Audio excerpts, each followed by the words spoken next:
That's the start of the episode.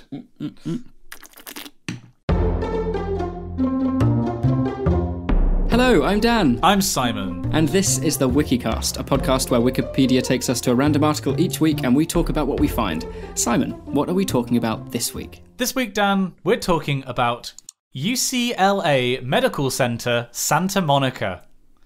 So Wow. This is the first... It's just what I hope for. As per the rules of Catholicism, this was the very first article that we randomised on. And I've got to say, it has immediately caught my eye. This looks interesting. So, I'll read you the blurb before we get to the contents, and then we can sort of take it from there. UCLA Medical Center, Santa Monica, is a hospital located within the city of Santa Monica, California. The hospital was founded in 1926 and is a member of the UCLA Health. The hospital is also known internationally for operating its rape treatment center and the adjoining Stewart House for sexually abused children. In other words, this is an institution that in 30 years of decrepitude will be in a horror movie. Like, Oh no. I've never seen, like, you couldn't add anything else into that would make it more horrifying as an abandoned Absolutely building. not. Like, apart from maybe the Centre for the Mentally Deranged, if you wanted to kind of add some old-timey medical terminology to it. Yeah. But yeah, so it's a private hospital, it seems. It's a community hospital. I actually don't know what that means, and there isn't a link to what it means. It's not NHS, basically. I imagine it's probably going to be like the equivalent of almost like a local GP, but not run by the state. It says under organisation, care system, it says private, Medicaid, and Medicare. So those are the private obviously speaks for itself, but then also Medicaid and Medicare are the government initiatives, aren't they? Like, that's America's attempt to patch up a completely laughably broken system. But that's strange, isn't it? That, like, because we have hospitals here, like, you have like a Bupa hospital if you're private healthcare, and then you have NHS hospitals for national healthcare. Yeah. You know, you're not treated by at the same, building by different, under different schemes. So I don't know, that's kind of interesting. Anyway, I think it's similar to the Australian system, actually. Oh right, so it's a mix of private and... There is some kind of like a national health service, but it's not, as with any national health service, it's nothing like the amazing quality of service free at the point of call that we get in the UK. But most people in Australia do have private medical insurance anyway, just because it's that much faster, and it's weird. It's really weird. Basically, I think the vast majority of the kind of country has private medical insurance, but everyone also then uses the kind of the national one, and it's really strange. The only reason I know this is because when I was in there for my spontaneous pneumothorax of 2014. I'm sorry, was that an exotic pet that you had? Yeah. No, this was when I was in the middle of I was on a date. What? This isn't a story that I've heard before. Yeah. I finally kind of plucked up the nerve to ask a girl to go to the cinema with me. I quite liked, and we were watching Saving Mr. Banks, that Disney one. Start with it was Emma Thompson. And Tom Hanks. The story of like the Mary Poppins kind of origin story almost. We kind of went through there, and we got about, I'd say, a third of the way through the film, and I started to get the feeling of like a stitch. I was like, oh, that's annoying. And it gradually kind of progressively got worse and worse, and she was sitting next to me. And I was like, I just leant over and said, I'll be back in a second. I'm just going to go to the bathroom, see you in a sec. And she's like, yeah, okay, cool. So I went out, and in the space of time it took me to leave the cinema, walk to the bathroom, I was like, yeah, there's definitely something else, actually. This isn't a stitch. This is really bad. So I went over to the counter where you buy your tickets and your popcorn and asked for a piece of paper, and I wrote down like my name, my address, my number, and my mum's number. And then passed the family out? And the family number. Yeah, basically the family number that the family I was staying with. And I passed out because it turns out my right, so if you were looking at me, it would be your left, but my right lung, some of the air sacs in the top corner had just burst, because they can do that, hence spontaneous. And my lung had gone from a fully inflated size, which is, fairly large. Lungs are pretty big, to about the size of like my clenched fist. So, so I couldn't really breathe.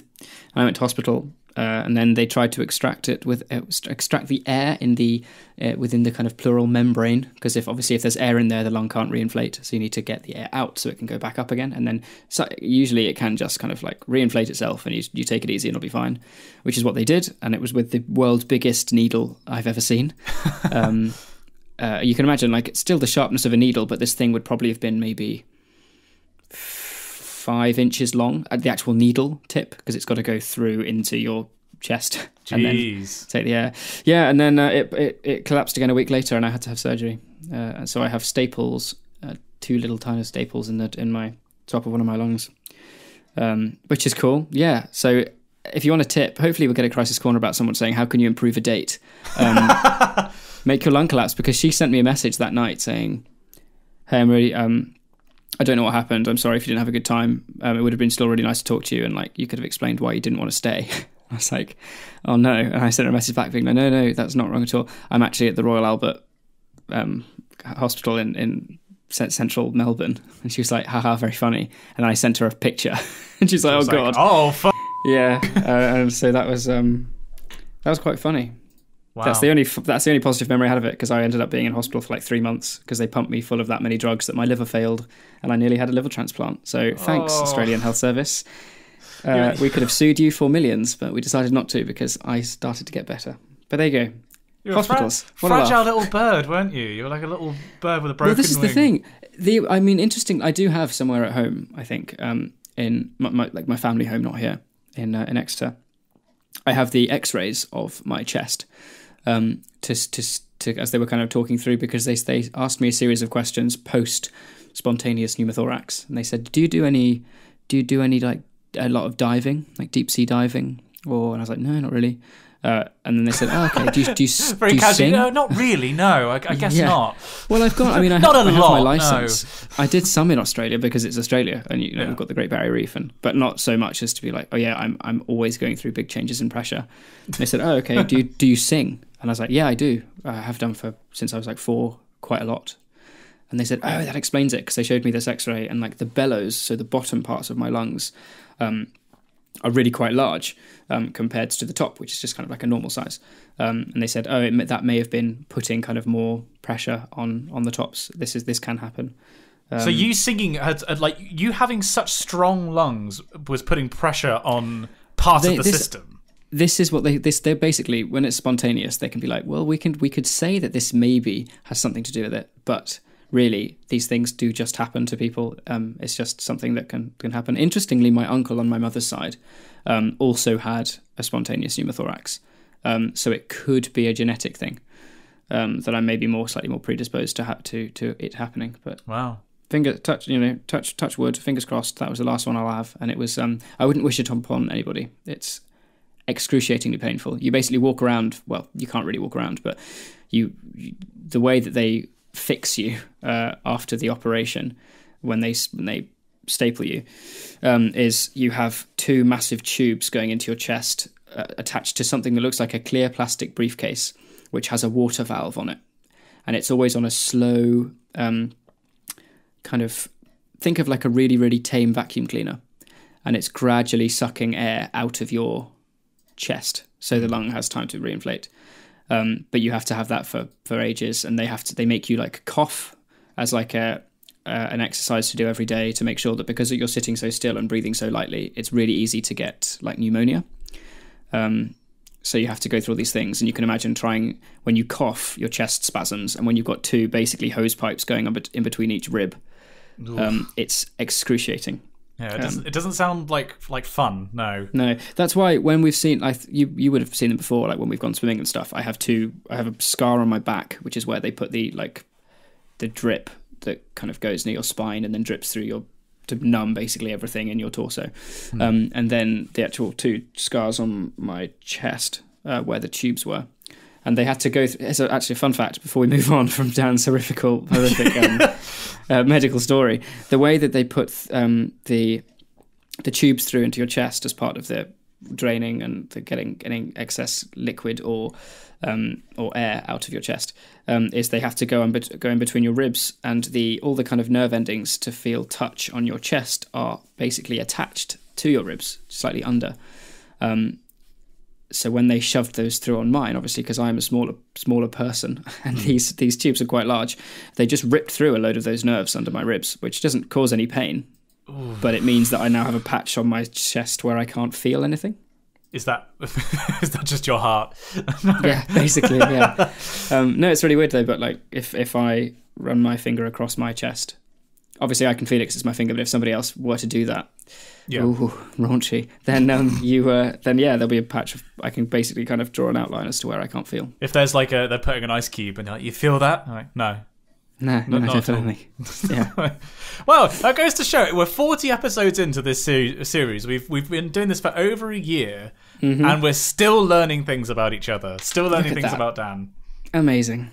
Like, wow. I mean, and also, God bless the NHS. That was the thing that I was thinking predominantly whilst you were telling that story. Was absolutely. You know, if you live in other countries and you have private medical insurance, then obviously you're fine. But we are so lucky in this country, and the NHS. If you, dear reader, work for the NHS, then I salute you because you're doing. Or if you know anybody who does, or if you know anybody who's thinking about wanting to go into working in the NHS, which is about as kind of alluring as going into. Who knows someone else who's thinking about going into the NHS, or if you know someone, basically, if you have anything to do with the NHS, you're a hero because we have the best healthcare system in the world as far as I can tell, and the US medical system terrifies me, and you know. Reading about private hospitals and things like that, and also, you know, these. I know that most people have insurance in the States, and if they don't, most people are now covered by a government plan of some kind. But you still have to pay money at some point. Still have to pay money at point of use that can be tens of thousands of dollars for even relatively simple things, like the idea, or even like ambulances. Yeah, that's the thing that's the crazy thing. Like, obviously. Stuff here in the UK free at the point of service, which is just amazing when you think about it. Like how much. Also, not even whether you have to use it or not, to know that service is there and know that your kind of your system of government, as nasty as politicians can be, at least we've managed to stick with a system that goes like, oh yeah, we do care about you a bit though. It's okay. Whereas in America, you know, like. Hundreds of dollars just for an ambulance, an ambulance ride. You see these pictures on the internet of receipts of people who give birth, and then you have to pay extra if you want to hold your child, and it's like it's an added fee, and it's like for us, it's like you give birth, you have all the care from the hospital, that's great, and then they just push you out the door, and then thank God, didn't we have great care? Didn't you never have to pay? There's no bill. It's amazing. And the idea that there's another way of doing it is nuts to me. But then again, we live in a socialist dystopia, as Americans will like to remind us, because socialism doesn't work. Oh, yeah, of course. And, we're communist, and we live in a nightmare nanny state that controls every aspect of our lives. Mm-hmm, absolutely. Wouldn't have any other way. Love it. Anyway, the UCLA Medical Center, Santa Monica. So basically, this was the terrifying nightmare place in 20 years' time. Basically... it's known as being an orthopedic hospital. I'll read you the history, and then I'll read you. There's two sections here: notable births and notable deaths. It's an orthopedic hospital. It's recognised as one of the best orthopedic hospitals in the United States. And didn't it say it had like a specialist things sexually for abused children? Child. Yeah. See, they wouldn't go hand in hand. Well, in my mind. I mean, I guess if you're used to dealing with children in some aspect.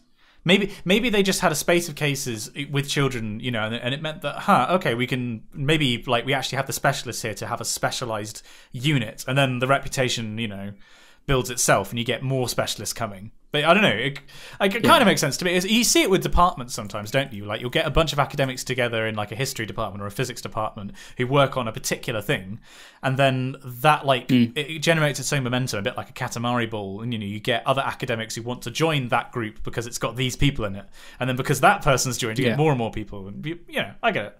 But there's the history, there's notable births and notable deaths. Because it's in Santa Monica, there's a lot of rich, famous people around. So I guess that's why those sections are there. Anyway, founded in 1926 by two doctors, in 1941 the hospital was acquired by the Lutheran Hospital Society of Southern California, who also owned California Hospital Medical Center. Could you just... Hospital Medical Center? Like... Pick one. I'm less concerned about that and more having like a kind of a religious body having say and control over over medical care. That to me is more scary. To be fair, a lot of the kind of institutions that we know today as being secular were founded by people who were overtly religious. Like a lot of Quakers, for example, founded companies in the 18th century and 19th century that went to be massively influential. But they're, like Rowntree's and Cadbury's were both Quaker companies. And like, we didn't... Quaker Oats, of course. Quaker Oats, yeah. Well, I think it's part of... I guess it's part of the religion. I don't know a huge amount about Quakers. I do really like them. What I know about Quakers inclines me to believe that if I were to become a regular church goer, that I would want to be a Quaker based on what I understand of it. It's not really like other parts of Christianity. That's an interesting... I'm going to peg a point here, which is a new thing that a friend that I met... when I was on this tour to Prague, which we'll talk about later. Yeah. When you're talking about a conversation, you want to make an aside and you put a peg in. You say one peg, and you can count the number of pegs that you put in to get back to your original point, in case you forget what you're talking about. So that's one peg, and it's a good way of doing it. Okay. So if we went on to two tangents and they were like, wait, what were we talking about? Well, we've got two pegs, and you can go back, and then you should be able to remember where you came from. Okay. But yeah, religion. We'll talk about that. Big topic. We'll get back to it. Yeah. It was quite interesting. But yeah, go on. Okay. So basically, it was acquired by the Lutheran Hospital Society of Southern California, and then that merged with Health West, the parent company of Northridge Hospital, to form UniHealth, and then the UCLA Medical Center bought Santa Monica Hospital from UniHealth. So it's associated with the university, which in itself is kind of interesting, I suppose. Well, to be fair, that's good. You get like Adam Brooks in Cambridge and the John Hopkins in is it John? No, John. Do I mean the John Radcliffe? There's the one in Oxford, which is like I think it's Hopkins. Is it John? No, John Hopkins is the university. Like there is one in America called John Hopkins, which is famous for medicine. Oxford's hospital is the John Radcliffe, so the JR. Okay, like it's a huge hospital because I've got a very, very good mate of mine who's a doctor there and lives very close to the hospital, and when I was finding his house I was like, Jesus, this place is massive. I mean, admittedly the Adam Brooks in Cambridge is even bigger, and it also has a tower that genuinely looks like Barad-dûr, like it looks like there should be the Eye of Sauron on top of it.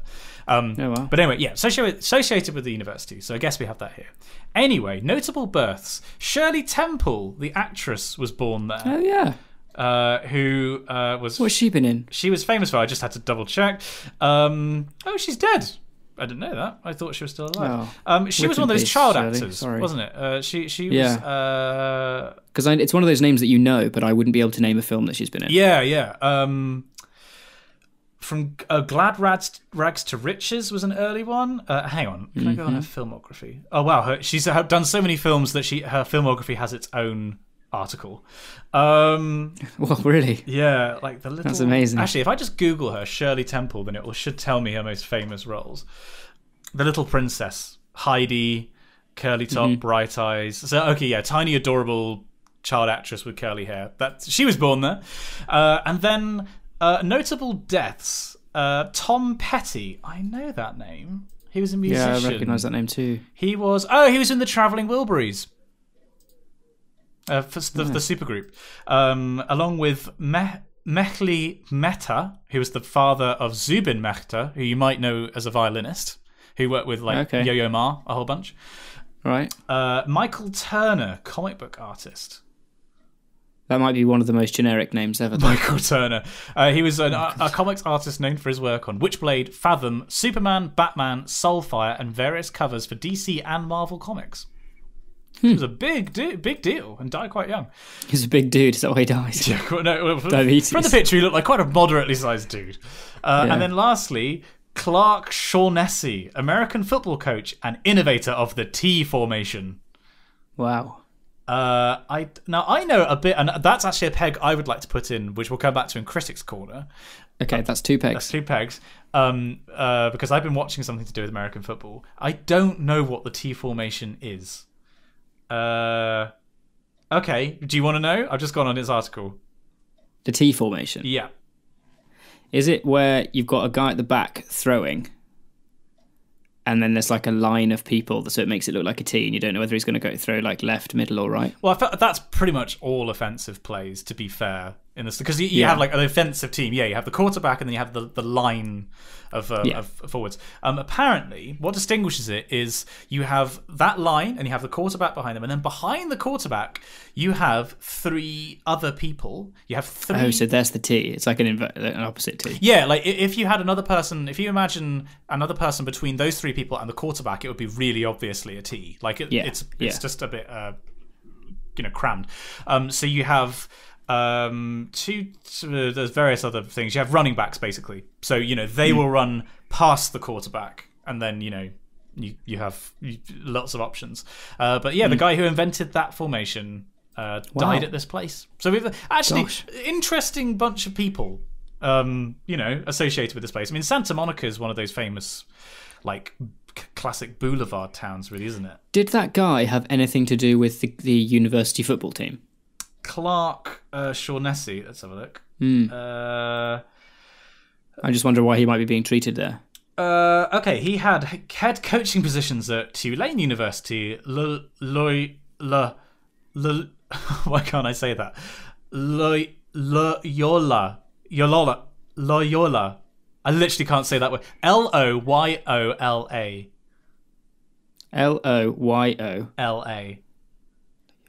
Loyola. Loyola? Loyola, I guess. Loyola University, Loyola. New Orleans, University of Chicago, Stanford, Maryland, Pittsburgh, Hawaii, and he was in the National Football League with the LA Rams. So that may well be why he was. That might be his tie-in then. Yeah, because Santa Monica.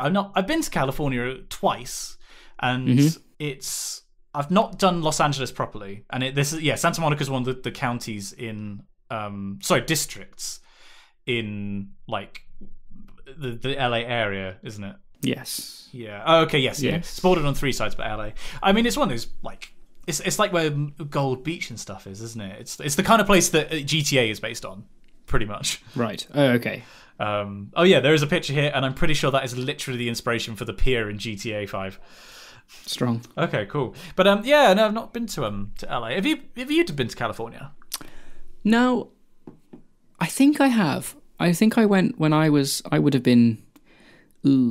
just turned 3, I think, so it doesn't really count. But we went to Florida, and then I think we went to some other places as well. But I don't really remember. Well, obviously I don't remember. But yeah. Like, to all intents and purposes, no, I've never been to America because I can't really remember it. I mean, but I went, I think Dad had it was really weird. It was like, apparently it was super last minute and like, let's just go.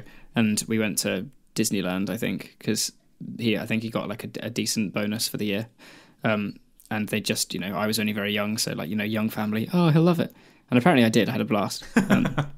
I've never been to Disneyland. It's one of those places where I've definitely missed the boat in terms of age. Like I still desperately want to go purely because I want to go to the Harry Potter section, and I will just do everything. I will put aside a couple of $100 and just go mental. Because like that's the 2 ages, isn't it? You go when you're either really small or when you're a man-child and you're still interested in the stuff and you now have the disposable income for it. Or instead of man-child, somebody who will remain nameless addressed me as man-cub the other day from Jungle Book, and part of me wanted to query it and the other part absolutely loved it because it's pretty fitting. Well, really, man-cub I feel like is apt. I quite like it's better than I have a friend of mine who's very tall, very big guy who refers to people under about 5 foot guys under about 5'10" as manlets. Yeah, which I quite like myself. But man cub I is like nicer. manlet. We used to go manlet spotting in pubs. There were quite a few in Exeter. In Exeter, yeah, and a true manlet needs to be. He looks like he should have kids. That's how old and like mature and manly he looks. But he's he's tiny, and like and really quite small because like you've got people like I'm about an inch and a bit taller than Michael Graham, but Michael looks older than he is, but he's not like super old. Whereas you see some of these people and they would maybe be like a head and a bit smaller than me. Yeah. It's like they've just been scaled down, or they've chosen the wrong printer size before you've printed a document. Like if you're wanting to print on A4 and you accidentally print it on A5 on A4 paper. But how do we? Sorry, we've gone down as exactly as you said. We've gone down a bunch of tangents. What was the peg that you wanted to return to? So at some point, I said I wanted to return to religion. Oh yeah, that light topic. Yes. Yeah, and then you put a peg in as well. But I want to come back to that in Critic's Corner. Okay, cool. So what we were talking about was Disneyland. We were still on. We were talking about Disneyland going to America. See, how good is this pegging system? Yeah, that's good. I like it. It's really good. I feel like we need it on this podcast. Blew my mind. We were in Prague and she started talking to me about it. Incidentally, she's an absolutely incredible musician, super into her jazz, and is just like she's crazy. But yeah, we were having coffee one morning with some of the other Homerton folk, and she blew my mind with this whole pegging system. Yeah, that's why I said system. I knew you'd do that. Someone clip it. System. Someone clip that, please. She blew my home. I won't even. You don't need to. She blew my mind with her pegging. There we go. Giving the people what they want. So okay, but perhaps then, do you want to talk a little bit about your tour? Where have you been? Yeah. What have you been doing? So, as has been a general theme on whenever we record a podcast, music obviously. Can't shut up about it. But in the past month and a bit, it's been crazy. I've been to 3 different countries with 3 different choirs doing 3 different loads of music. We did obviously France with the chapel choir and Rome with extra university singers, and then I've been in Prague with Homerton College, Cambridge, for a week or so, and that was really lovely actually. I had some rehearsals for about 3 days up in Cambridge, and I got to go and see Simon. I crashed at his new abode, which was very nice. Thank you very much, my colleague, for letting me stay. And we did a bunch of recording. We did, and we had a really great later. curry. It was very lovely. And then I was in Cambridge kind of during the days to do rehearsals, and I had an afternoon free to kind of wander around, which was amazing. It's a beautiful, beautiful city. I desperately want to go back. And then I flew out to Prague, and we did a load of gigs in Prague, loads of concerts and services, and then we went slightly about kind of like a 2 hours out to like a different university, and we sang in this one of the departments that has a connection with Homerton, or the director of music at Homerton. So we sang for them there, and then we went to another place as well, and it was just amazing. Prague is a really, really interesting city. I went in with absolutely no kind of preconceptions and knowing very little about it, but we managed to fill the time with obviously not only a load of music, but a really good amount of free time to kind of wander, and several planned things through the week in terms of guided tours and boat trips that were all put up by the college, which was really kind of them. But yeah, it was amazing. I met some really cool people. I got along like an absolute house on fire with, I believe his name it's Christopher Bukowski. Oh, okay. He is the organ scholar. He was at Wakefield Cathedral, and he's now the organ scholar at Homerton, and he is brilliant. Both him and I think he was quite glad to find another person who was as obsessed with sacred music and everything that goes along with it, buildings and the organs and everything. We were both the same, and I didn't think he really had someone like that in the choir currently. But yeah, so he was really great. Hopefully he's going to come down to Exeter at some point, and I'll introduce him to kind of the musos down here. But that was really cool. Sang in some amazing places. If you're not following me on Instagram, Dan Moore, you can see some of the photos that I took there. There'll be a link in the show notes. It was really, really cool. The people were great. I've made some really, really kind of fast friends. Hopefully I'll when I go back up to Cambridge at some point, just to have a visit, go there for work, not pleasure. But it was an absolute I have to dream. say, Prague is one of the cities that I've always wanted to go to, and the idea of going there and singing, doing one of the things that we love doing most in the world is just, you've won. That is the best single way to travel. Yeah, it was just super cool. We managed to sing within the walls of Prague Castle, which is a really kind of spectacular building that sits quite high up on a hill. Very large hill. I'm kind of underselling it. It's more of a kind of small mountain, I guess. But you can see it all, like from basically anywhere in the city. You look up and there's this big colossal building up high on the outskirts of the city. And within those walls, there's this amazing Gothic cathedral called St. Vitus Cathedral. And it's where all the kind of the monarchs of Czechoslovakia and what is now Czech Republic were what's the word? That thing that monarchs happen when they there we go. Coronated. We got there in the end. Yeah, you're not a history student. Yeah, Never mind. It's fine. It's a yeah, I know. It was just an amazing place with the most stunning, I think it's the most incredible stained glass windows I've ever seen. And obviously with singing choral music quite a bit, you go to quite a lot of buildings that quite like stained glass windows. But it was just, I mean, again, on my Instagram, there's some photos, and I don't really do them justice, but the sheer, like the colour and the intricacy, and it puts our idea of, Exeter Cathedral, its foundations are Norman, the towers are Norman, but the kind of the nave leading back through to the choir and the Lady Chapel were rebuilt later in the Gothic style. It puts an English sense of Gothic just completely to shame.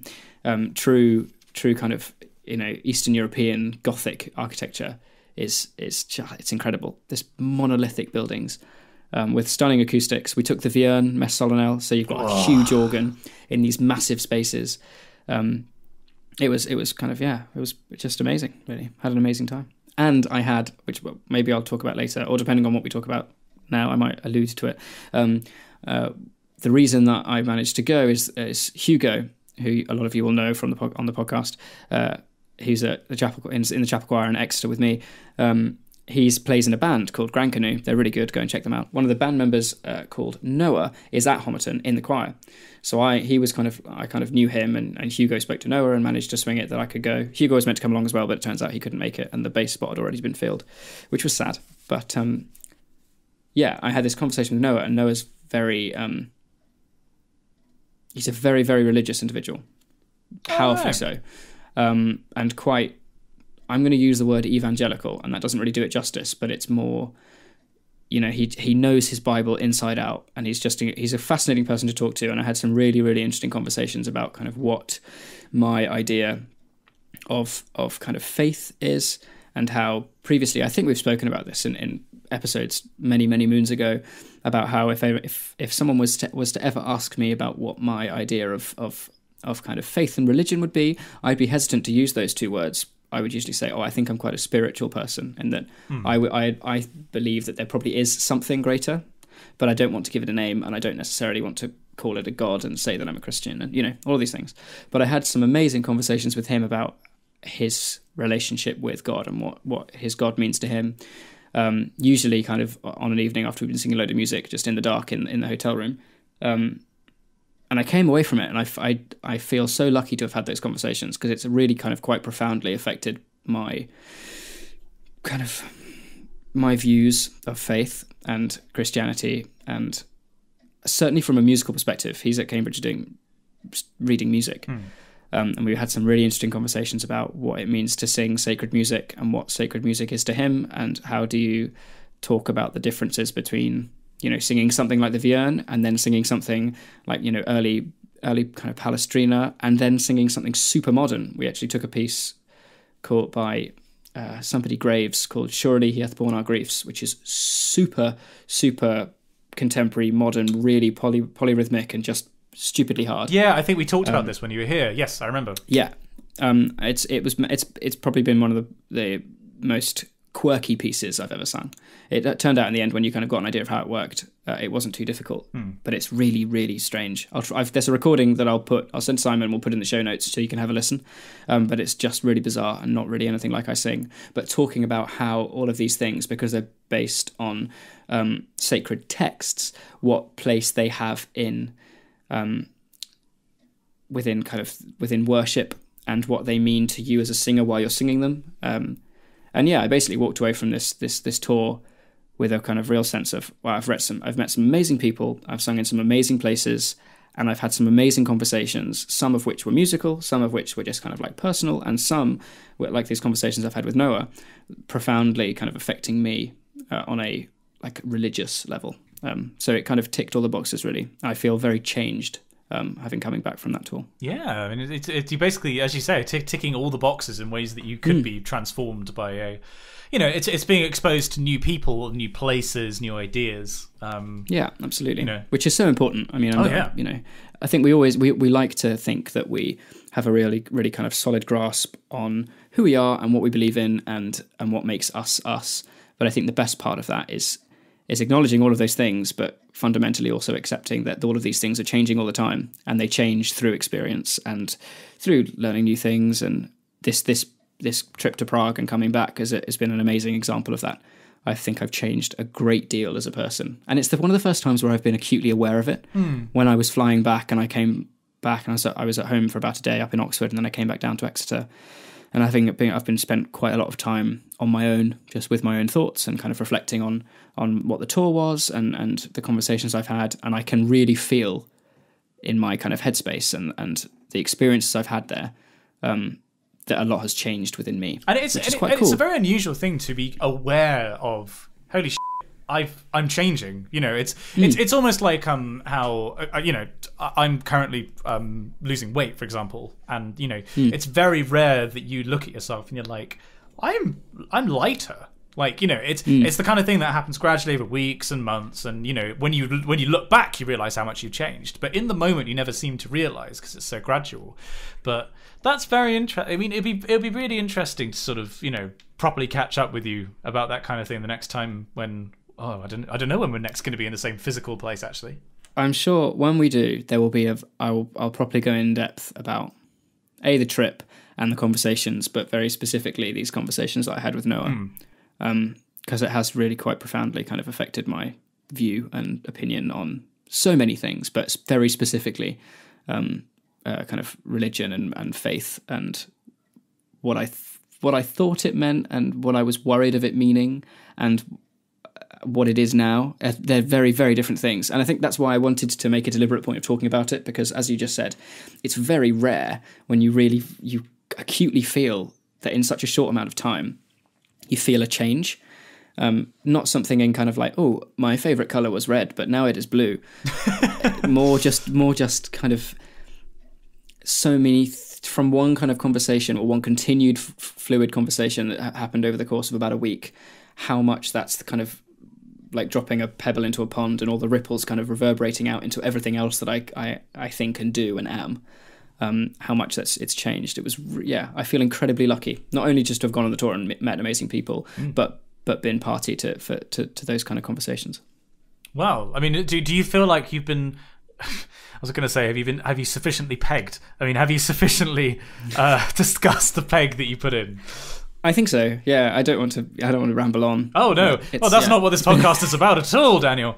He says 38 minutes into the podcast. I'm just looking at the wave stream, and it's basically all me. So, well, to be fair, that's what I often think when I look at episodes, and it's just been me, and I'm like, oh God, Simon, shut up. Yeah. Like, normally there's good big blocks of kind of like, oh, it's one person, and then another, and then maybe some kind of fairly interspersed. But I'm looking at my waveform, and it's pretty dense. What you're doing is that you're drawing attention to how much you've been talking by talking some more.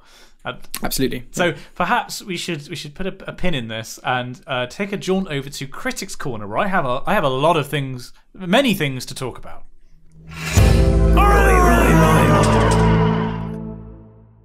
So Daniel, in Critics Corner, I offer a choice. There are three things I want to talk about. I want to wholeheartedly recommend something, partially recommend something, and then warn other people to stay away from something that we have now both watched. Okay. Now, what would you like to discuss first? I want the warning first, so we can end on a positive. When was it? It was a couple of days ago. I can't remember exactly when. I went to see The Incredibles 2. And I thought it was kind of lackluster, to be honest. I don't know. I don't think it was terribly good. I don't think it was very Pixar-y. Now, you don't think it was very Pixar-y? No, I don't think it had enough heart to it. It kind of felt like not really generic, that is a bit harsh, but kind of like a generic animated film. And I felt like it missed a lot of the grounding and a lot of the reality that made the first one so special. Okay, I'm going to counter that just by saying, how much heart do you think that the Incredibles series, so let's talk about Incredibles 1, compared to all the other Pixar films, how much heart do you think that has? Because I would say, talking about that classic sense of Pixar heart, Incredibles probably has the least amount of that, because I don't think that's what it's about. So I think the original Incredibles is a very it's not a kind of a fantastical film in the same sense as like Finding Nemo or Toy Story is, but it's I'm going to say the line that Carrie Fisher says. It's actually a film about family. It's a film that has really quite deep, resonant things, and you have really powerful moments in it, like when Mr. Incredible has rescued everybody and he wants the family to get away, and he just like grabs Helen and is like, I can't lose you again. And and you actually have those sense of they're very deep, well-rounded characters, and I think The Incredibles 2 has that too. I think it does that very well. Yep, what I agree. What I felt it lacked was that kind of really a human dilemma. Hey, Editing Simon here. Quick heads up, if you'd rather avoid spoilers for The Incredibles 2, then skip to 45 minutes on the dot. And don't say this time that I didn't warn you. At the cause of it, I feel like it was an interesting idea that you have Bob become this stay-at-home parent, and and there's a gender role to it as well, and he wants Helen to succeed so that he can succeed, but also really it's also about letting women take center stage, and kind of given the time period that the film was set in, that's like a historical thing as well.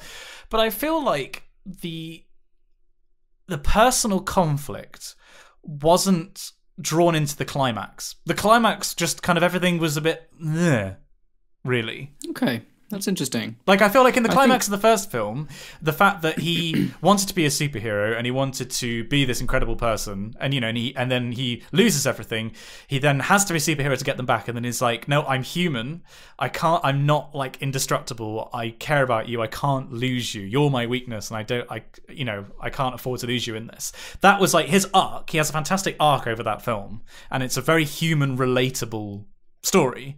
I felt like this didn't have that. I don't think there was a moment between him and Helen in this, or between the kids and the adults, that had that kind of grounding, and I felt that it cheapened the first two acts of the film. I felt like the first two acts were good, but then it all just kind of fell apart a bit at the end. It was a bit like Iron Man 3. That's interesting. Okay, I'm not sure I agree. I think it's different. It's The Incredibles as a brand is very different to the rest of Pixar. I think that we can agree on in terms of its kind of message, and it hasn't got that Pixar cutesiness to it. Yeah, I agree with that. Feel good kind of, it's more humanist. I'm going to go with. I think maybe one of the reasons why that it's easier to have that reaction is because the way that the story is told. Specifically, who we find out to be our antagonist, it's less about a bad individual. In the story, it's there, and you're meant to be like, oh, her parents relied on superheroes, and then the superheroes weren't there for her parents, so why should we need superheroes now? Let's just get rid of them. I feel like I definitely have now put a spoiler warning before this. In the episode. Probably wise. Whoops, lol. But it's not so much about a person as more attacking an idea and a concept. And maybe that's why, because it's less about the individual. I don't know. I wouldn't say that. I mean, I certainly didn't have that reaction. I didn't think it was weak. I didn't notice massive differences between the three acts of the film. It's different. Absolutely it is. But it's different by its nature. The Incredibles is different. That's interesting. It's really interesting that I don't know. I came into it and I really wanted to like it, because The Incredibles is one of my favorite. It might be my favorite Pixar film. So would you go as far to say that you didn't like it? Because I don't think you didn't like it. That's the thing. I felt disappointed by it. I felt like there was the potential. Like I say, I think the first two acts were great. I think the way it set things up was great. It then just didn't. It didn't capitalize on what it had built, and I don't think it did a good job. I don't think it did a good job making the most of of the really good stuff that it had done. So I just left feeling a bit like, oh, that was a missed opportunity. It's not a bad film; it's an okay film, but I think for Pixar that means it's bad.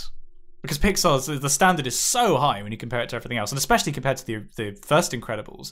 I felt like it being just okay is a bit. It's like when Cars came out and everyone was a bit like, it wasn't. It's not that it's bad. It's just that it's not really good, which is what we come to expect. So I wouldn't say that I didn't like it. It was okay.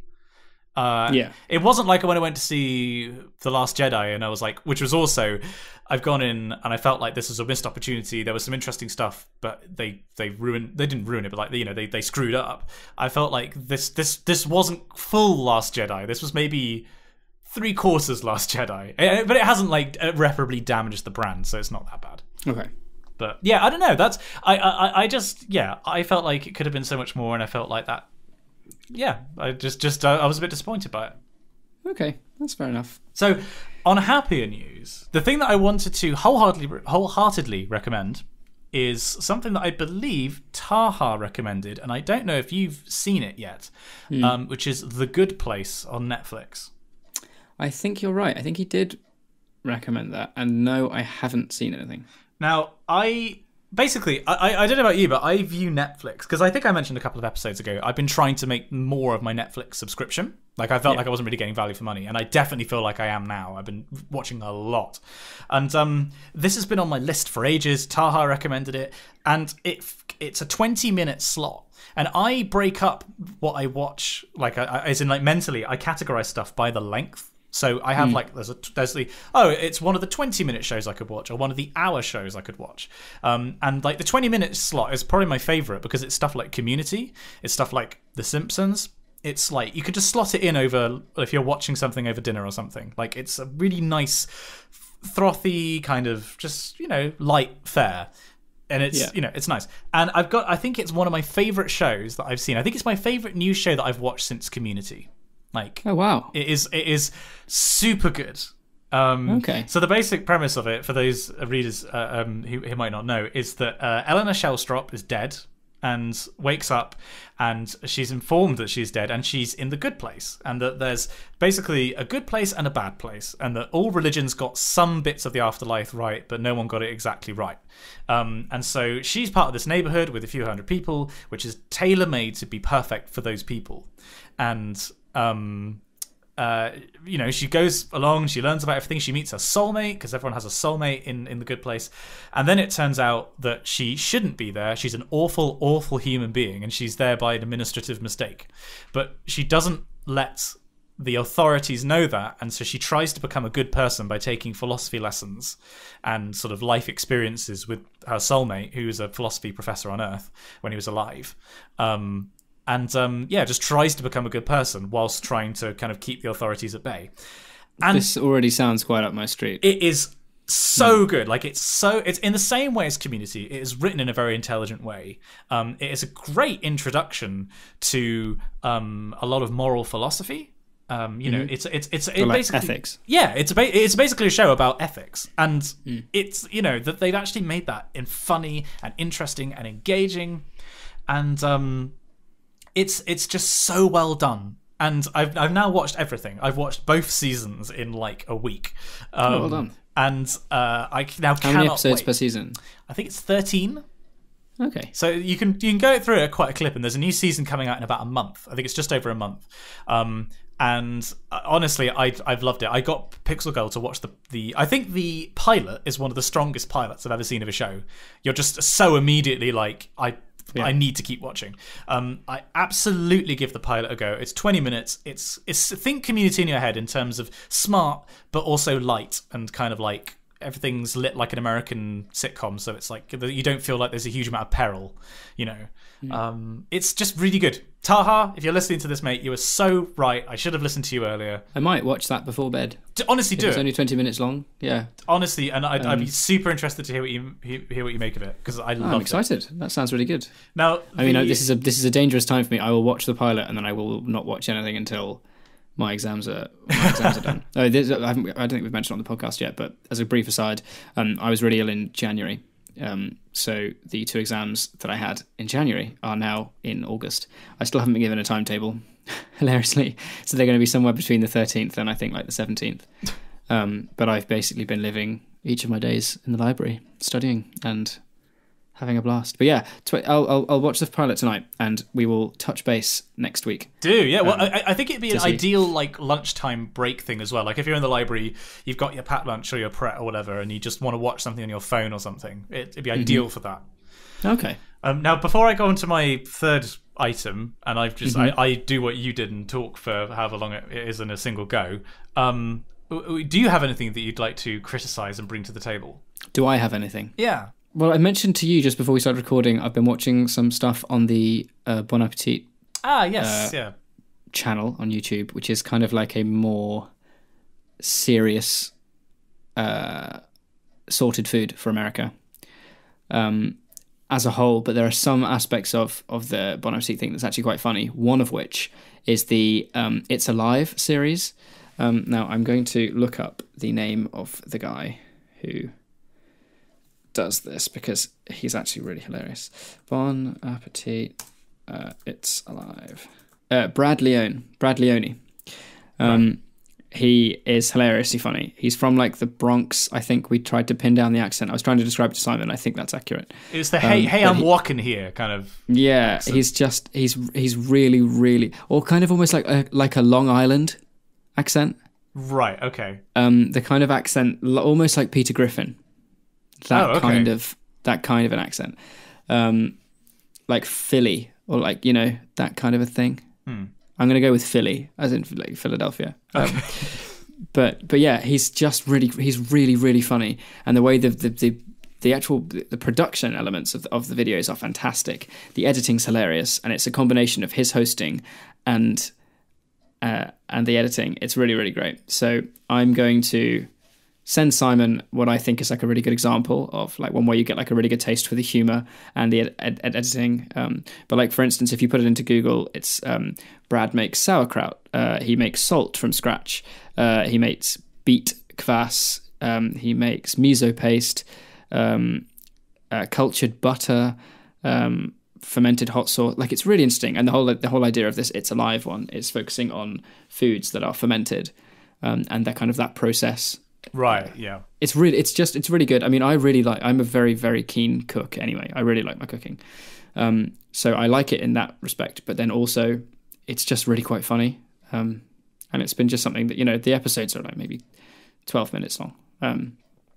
So they're just like short little things, but they're really funny and the humor's great and it just really makes me giggle. So yeah, I would give that a go. Give it a watch. I shall put it in the show notes. Mm-hmm. And so then the third thing that I'd like to bring up now, it's got an asterisk associated with it and an obelisk. Okay. Okay. So I really quite like American football. Like, I've been getting into it. I've been to see it live at Wembley, and we've watched the Super Bowl, of course. We have indeed. When is the Super Bowl? It has already happened this year. Yeah. What time of year is it though? Isn't it early in the year? February. Hang on. Yeah, February. You should try and come down again. Yeah, it was really fun. And it was so much fun. That's probably going to be one of my like uni memories. Yeah. Me, you, and Lily meeting those people who were completely they were coked off their faces, weren't they? Yeah, hilariously. But it was just really great because I'd never watched a game before. Yeah, so I was like explaining the rules. We had quite a lot of beer throughout the night, and they were streaming it live, so it was just getting later and later into the. And it was one of the most remarkable games in the history of the sport, and yet we were too drunk to really appreciate what was going on. I was like, wait a minute, they won! Yeah. Like, it's perfect though because you had to explain the rules like a couple of times, but because the pace of play is like it's very slow. Well, like the play itself is incredibly fast, but then it's the perfect kind of drinking sport because all you have to do is kind of dedicate maybe a maximum of 60 seconds and then they'll stop and you'll have some conversation and they'll like reset or whatever. But yeah, it was really good. I had a really good time. I just wanted to know because I'll definitely go and see it up at the Ram, which is the bar at uni. Yeah. So, yeah, it was great. So basically, I've been interested in it in a while, and I've kind of been looking for something to give me a bit, because I know the rules, I know how a game is played, and I'm looking forward to kind of, apparently the BBC on iPlayer have like 2 shows a week when the season's happening, like kind of wrapping up what's been going on. But I wanted something that gave me a bit more of, I guess, a cultural background. And there's a show on Netflix called Last Chance U, which is about these kids from really difficult backgrounds who have been given one last chance to make it in life by going to a community college or going to a college and playing football. So Basically, it's they take a team that was right at the bottom of the pile, and I'm watching season 3. For some reason, Netflix started me on season 3, and a coach has come in from, in this case, Compton. It's like a really rough area, and it's like dragging the club up. And so you kind of learn about how the game is played between colleges and like kind of what that set of rules is like.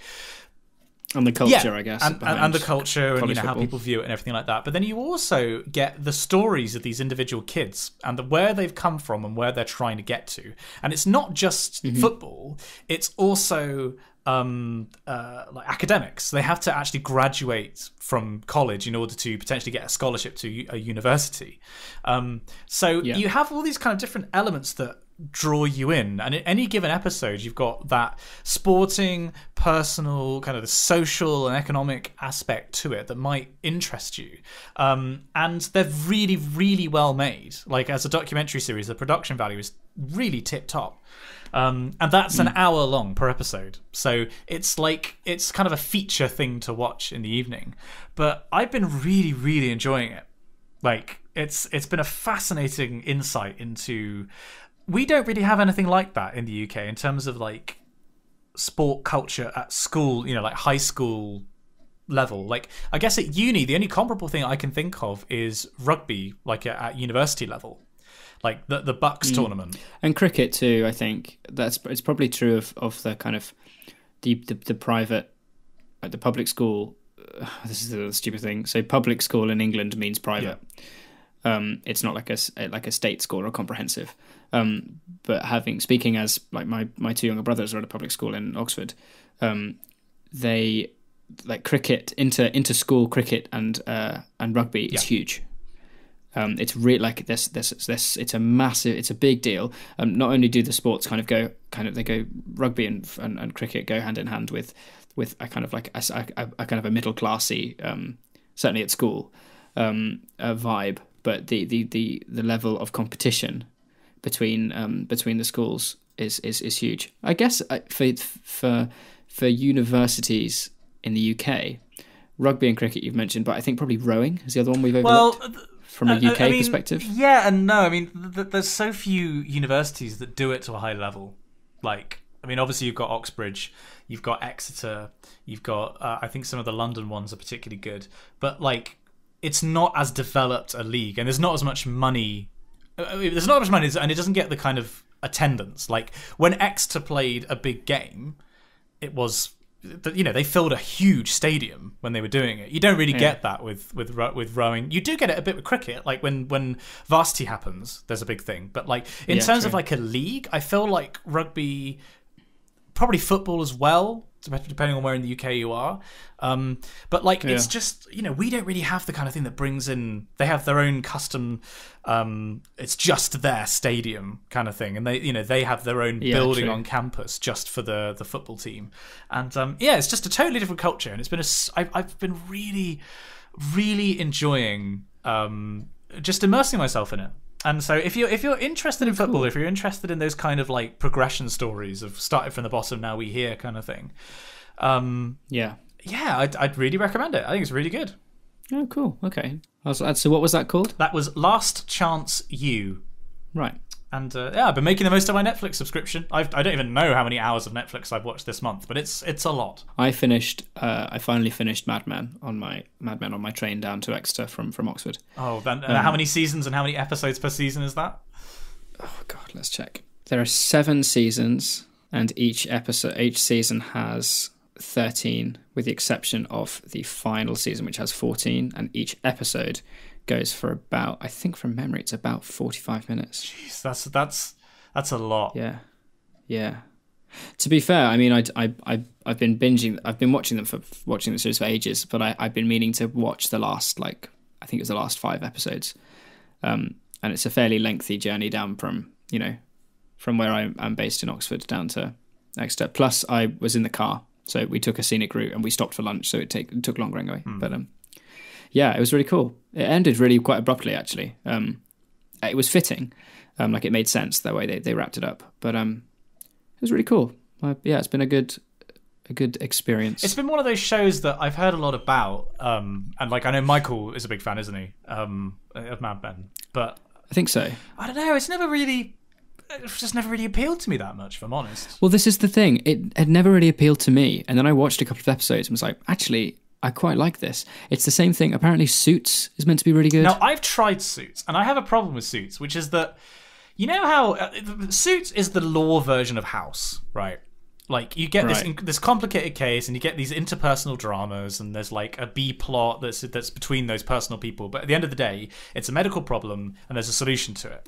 Now, everyone knows a bit about the human body. And so, you can kind of follow what's going on. And then to say, wait a minute, if it's not with his kidneys, then it might be with his butt or something like that. And then you're like, oh, I hadn't thought about that. The symptoms make sense. The problem with Suits is it does that, but with the law.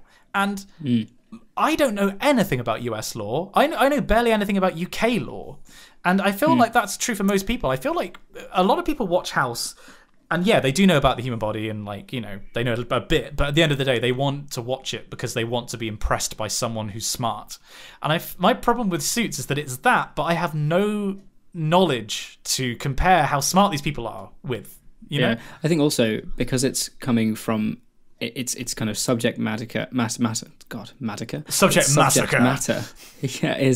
Is rooted in, when it's rooted in medicine or the body, it's immediately more accessible because we all have one of those. Yeah. And we all care about the one that we have. Whereas if it's law, it's slightly more niche. I guess the same argument can be made with Mad Men. It's advertising. Yeah. Not everyone has. I didn't have a particularly brilliant understanding of advertising in like the 50s, 60s and 70s, but that's less so the point. Have you watched any, just as an aside, have you watched any Grey's Anatomy? No, I've not, and I love Scrubs, and I know that they're very similar, they're quite similar shows, aren't they?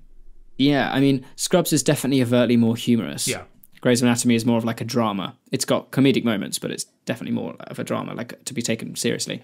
I was watching that with the family I used to live with in Australia. Their eldest daughter is actually doing medicine. In fact, I think she either has graduated or will be graduating very soon. She's finally finished her, whatever it is, 8 or 9 years solid slog.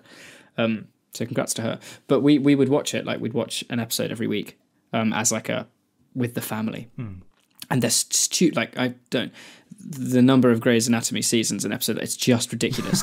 It's like Friends level of there's 25 episodes in a season and there's 465 seasons. It's just crazy numbers. But I would watch that, and that was really good. It balanced the medical side, because obviously the more that you watch, the more intense it gets and the more kind of heavy. They actually recommend watching, when I was in my IB bio class, and apparently they do it at uni as well, if you're taking medicine or biology or whatever, they're like, it's not actually a bad show to watch because it's usually I've heard that. Used tries to say pretty accurate. Well, the famous medical text book is called Grey's Anatomy after a different reason, obviously. But that's interesting. I haven't watched any Suits at all. I had a friend in Australia who really liked it, and he would always recommend me to watch it, but I never really have. I'm sure there's some amazing, especially in the American series. Oh yeah, I'm sure there's some really great ones, but I just overlook them. Well, when we were talking with Tom, I've not seen Frasier, for example, and or Seinfeld. I've barely watched any Seinfeld, and what I've watched of Seinfeld, I've really liked. Yeah, or Peaky Blinders is meant to be really good. Yeah, another one. And I've not watched any of that. My dad's and my brothers really liked it. Orange is the New Black is another one that I've never watched. I've watched that, actually. I haven't watched the most recent season, but I'd seen all the rest, and that was actually quite good. Okay, I might have to. Sorry, I was just. What else we've been talking, by the way? I just pulled up my Twitter. Something we actually haven't mentioned at all is how ridiculously hot it's been. Because the thing that's just pulled up is that there's another heat wave predicted for Spain and Portugal this week. I thought you were going to say in the UK. I was like, please no. No. We're gonna the jet stream's shifting, so we are getting some cooler temperatures. Today was the first day I noticed I stepped outside and there was actually a cool breeze. I was like, it should be cooling by a couple of degrees a day for the rest of this week. So we might actually be able to sleep now. But in Spain, it looks like it might be exceeding 50 degrees Celsius. Jesus Christ. How warm was it in Prague? Very. Yeah. I think we had days that it was 35, 38, which was just ridiculous, especially given that, we were in... I didn't bring any hand luggage with me. I just travelled with a suitcase and whatever I could stuff in my pockets, which was really nice, with the exception of when we had to do a concert, because it meant I had to travel in concert dress. Yeah. Which was either my classic move. all black Yeah, all black and an academic gown, and then service dress was dark suit and tie, white shirt and gown and sweat. So and lots of sweat. It was just crazy. Walking around in that heat when you're wearing all black it was just deadly. But I mean, it's I don't think that sort of Central Europe has been copying it quite so hard as Western. And particularly like Northern Europe. I mean, like Scandinavia, it was more than 30 degrees in the Arctic Circle. It's and obviously Spain and Portugal have really been scorchingly hot. And and we're nothing obviously compared to places in the Middle East where it's been over 50 degrees, before, and new records being set all the time. And so that was the thing that just sort of popped up to make me realize we actually, because it has been exceptional. Like if you actually look at it was a friend of mine, Dr. Joe Osborne, who I used to work with. He did a graph of comparing our summer this year with the average summer and then the 1976 heat wave, and it's the longest period of I'll see if I can bring it up, because basically if you look at the temperature graph over time of our summer compared to an average summer, I think it was from 1960 to 1980 or something like that, and it's something like 36 days, that's it, 36 continuous days of above average temperatures. Jeez. And it's hotter than it was in 1976, and it's lasted longer than it did in 1976. It's really quite something. I mean, I had the video do very well about this, I guess, because everyone's been searching for it, and somebody, maybe a reader of the podcast, posted it on Reddit. Okay. But it's been. How have you been sleeping? Have you just been like me, just sleeping on top of the covers? Yeah. Yeah. I tend not to usually wear, with the exception of in like winter, I tend not to wear anything to sleep anyway. No, I don't. But yeah, I've just I always sleep with the window open. I always sleep with one of my curtains open, because if I don't wake up to like natural light, I won't get up. See, I've actually been sleeping with an eye mask on to try and combat that. Okay. And it's actually been working super well for me, and I know that it's a very Love Islander thing to do. Yeah. But it's he says judging. It's definitely made a difference to my sleeping quality, for the exact opposite reason that like I can wake up when an alarm goes off or what have you. But it means that I'm deep asleep for. See, I don't set alarms now, because if I wake up to like a natural light, certainly at this time of year, I find I'm naturally waking at about 8, which is good. Yeah. Like that's the time I want, because I can be up, showered, and on campus for 9 or whatever. Yeah. But I mean, and then I think I weirdly though, I think I have that as kind of like a solid routine, and then when I get up in the morning in winter, which would probably be around a similar time, I absolutely love getting up and it's still basically pitch black. Yeah. There's something amazing about shuffling downstairs in a dressing gown, making a cup of tea and having like a bowl of porridge, and it could be 2 a.m, like it's just pitch black, and it won't get light until 9:30, 9:45. I really like that. And those with kind of SAD, seasonal affectiveness disorder, that's a massive issue. Like it's super hard. I know I think my mum would probably agree. She hasn't been diagnosed with it, but I know the weather affects her massively. So like when we lived in Australia, I think her kind of just having so much sun all the time was brilliant. But then inversely, living in the Netherlands where it's dark and grey, and also because it's so flat, you get the feeling that the clouds. Well, you get the feeling because the clouds seem lower.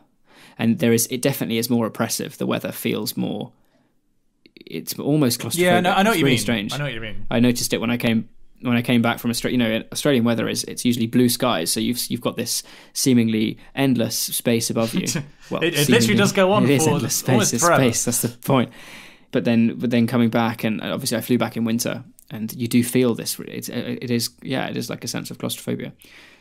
Well, I've just looked on my weather app. Actually, we're meant to be having thunderstorms tonight. Oh, I love a good thunderstorm. We could do with one here, I'll tell you. Yeah, it needs to cut through the kind of humidity, and it's one of those stupid comments that you find old people or Dan, when like, if it's muggy and close and the weather's really on your chest, and then you're like, it needs to rain. It wants to rain. It's trying to rain, and then, it's all these silly expressions. I was going to ask you actually on a weather thing, because we've had such a hot summer.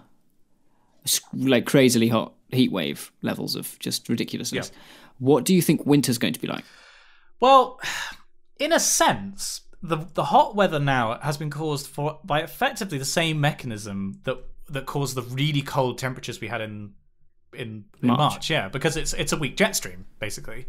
Yeah. Now, I don't know of a mechanism that is sort of that could link summer performance, like summer temperatures, to a definite prediction about winter. But if I don't know, if you've reduced the temperature difference from pole to equator by having a very hot summer, so there's less ice cover, and that means that you've got a warmer year on year. You're having a warmer and warmer Arctic relative to the equator. That would mean that the jet stream year round, but particularly in summer, but year round, will be weaker. So you could expect more variance in winter. So I wouldn't be at all surprised if we see a winter that's probably the average temperature will probably be slightly warmer than previously, because that's global warming, kids. But the variance will probably be bigger. You'll probably have more quite hot days and more quite cold days than we would have done, 10, 20 years ago. But yeah. So it's a little more kind of erratic. Yeah, the variance gets bigger. The extremes will get more extreme. I think it's probably, okay. But I reckon the average is probably going to be slightly warmer than average. But watch out for the bits either end of that mean. So that was just an aside. I was just curious. Yeah, well, it's a good thing to be curious about the natural world, Daniel. That's why we're here. That's why we're on this podcast, to learn. To learn. Is that why we're here? Oh Christ, we've been doing such a bad job. I wish I knew the brief when we started. Hey, speaking of when we started, it was really good. I was kind of away, but the 1 year birthday of this podcast, which is crazy that we've been doing this for a year. Yeah, I know, right? Happy birthday to us and our amazing readers. But it was really cool. It was nice to hear to go through the kind of best of moments, the sneeze and the amazing fan fictions, and just the kind of the weird moments where, for some inexplicable reason, we find something way too funny. Oh, like urine of poop. Way too, yeah, urine of poop. It was really great. It was really weirdly nostalgic too, especially hearing, like, when it started, being like, so we think we're going to call it the Wikicast. Yeah. And I was looking on my lap, in like the folders that I keep, some of the assets and stuff for the podcast. And we had the old Wikipedia sphere. Yeah. The puzzle sphere with that thing underneath, and the Congolium classic, was it, doubles? 1980 Congolium classic doubles, I think the first one was. Yeah. Ah, man. See, the thing is, great. I wanted to find, and I basically put that best of together in a relative rush because of other stuff that's been going on to do with my thesis. But I wanted to find the bit in the vlog, because I actually vlogged the first time we recorded an episode when we did the pilot. Did you? You did? Yeah, and there's a bit where it's like we might be doing this in a year. Hang on, I wonder if I can find it. On the chopping block is Dan and I doing a pilot. Actually, this is a podcast idea that we had a couple of days ago. Dan, because English student. We had this idea and we just wanted to try it. So we're going to film this. This will definitely be out by the time that this goes live on Spongy and Electric. So this will either be the start of something great or not. The start of something great. Yeah, positive thinking. There we go. Wow. And it was the start of something great. I have really vivid memories, not so much of that, but when we were at that VidCon after party, and basically everyone there was being like, you should do some kind of podcast because the rapport is actually it's bearable and you guys seem to get along. Yeah. And when we were sitting we finished, we were kind of sitting in the airport waiting for our flight back to Exeter, and we were already thinking about what we wanted it to be. Yeah. Like, it's got to have like a point. It's got to be vaguely, not educational is the wrong word, but you're meant to get something out of it, but it's also meant to be just fairly easy listening. And it's nuts. And then from there, we're now here, and there's people on the other side of the world wearing T-shirts with our faces on it. That part is particularly nuts. Yeah. And in the space of a year, I think that's really, really quite... I mean, we get approximately, within the first month per episode, we get in the region of about 2,000 people listening. Which is, mental. It's nuts. I mean, I don't think we ever expected this to reach more than, I don't know, a couple of hundred people, maybe? And even then, it was accidental. These people didn't realize they clicked on subscribe, and they were just helping our statistics. Whereas to have thousands of people actually making a conscious choice, I know, and people asking if they could be guests. Next episode we have a guest lined up who just out of the blue messaged me and was like, "Hey, I listened to the show. Can I be on it?" Which was cool. I saw somebody on Twitter the other day was tweeting at somebody or tagged us tweeting somebody else saying, you need to have this person on. Oh yeah. With that's the real cool, sign, is that we've now got to the point of a podcast where people actually think we're a proper podcast, not just a joke. Well, I think to all intents and purposes, we are. I mean, we've been around for a legitimate amount of time now. We have we know what we want to be. We're not changing what we want to be because we're wanting to get more people. If you like what we do, then listen. Fantastic. If you don't, there's loads of podcasts out there. Go and listen to another one. It's crazy. It's been such a journey. Yeah, and to go from being able to kind of bodge together a setup where we're both in the same place, because that made it kind of work. And if anything went wrong, it was usually fairly easy to fix because we were actually. And now we can pump out episodes where you're in one part of the country, I'm in another. It's amazing. I mean, and like you said in the kind of the 1 year special, obviously it's great for us to be like, oh, we made a podcast and it's actually kind of working and people like it, fantastic. But to have have the community that we have now is something that I think both you and I had absolutely no idea that it would be so broad in scope and just a crazy beautiful. It's grown beyond our wildest expectations. It really has. Yeah, absolutely. It's amazing to know that it's become its own thing now.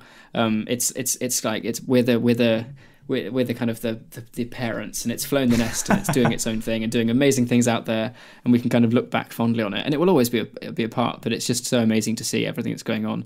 Simon and I will try and find a point at some point just to randomly sneak into the Discord and come and say hi, because that was really fun. Yeah, every time we've done that. I mean, I wanted to do it when the best of released, but I just had a crazy work day and I didn't get around to it. But Yeah, I mean, I usually maybe once a week will just go on and not say anything, but just kind of have a scroll through and sit back in the shadows and see what's going on and see, just because it's nice to see stuff happening there.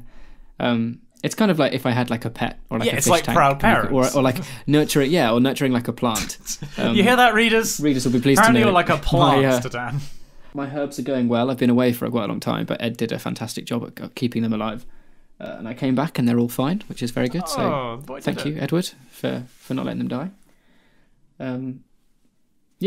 There you go. Anyway, wow, we forgot to peg. Oh, we should have pegged. Oh, the other thing was, just before we move on, I did want to say, much as I edited together a best of, I would love it if someone in the community or multiple people in the community wants to put together their own compilations, because that's one of my favorite things to watch is compilations of channels that I watch, like the Oxcast or Games Grumps, and I basically just clip together whole sections. If you want just to take individual phrases or like sentences and clip together in a much sort of faster paced kind of way, please do that and tag us, because I would love to see that more than anything. Yeah, something like supercut was the word I was looking for when we started recording. Something like that. Also, because our best moments may not be yours, probably different to readers. We're always keen, whenever people ever send in art or like the bingo that we put up on the Patreon and the community page on Facebook, and it's great when you send us stuffing that you've made. Yeah, we love it. And that would be exactly the same. Yeah, so do spongyelectric@gmail.com. Anyway, send them our way. We should move along. These aren't the droids we're looking for. Top lad. So we find ourselves in Patreon corner. He says, remembering the name of the corner. That is what we call it, isn't it? Yeah, that is what we call it. Awesome. So we find ourselves in Patreon corner. This is the kind of the part of the podcast where we say thank you to our amazing patrons, our top lads. We'll also, in a couple of minutes, review the Team Cat and Team Dog standings from where they are this week. Not got a good feeling about it. Have you? I've not. No, I've not. You haven't. I've not Okay. got a good Well, feeling. I haven't had a look yet, so we'll have to see. But we say this every week, but we really do mean it, especially given that it's been so close to our year. We've turned 1. Yeah. It's all down to the support we get from you guys. It should be said that obviously, you know, our patrons have allowed us to do some really amazing things and have made this podcast self-sustaining. We you know, the kind of the pledges that we make to Wikipedia as a foundation to kind of support them financially is a really great feeling for us, to be able to do our merch and things. And also in the near future, I would very much like to be putting a part of this, which is something we also haven't talked about, but hopefully is now out there.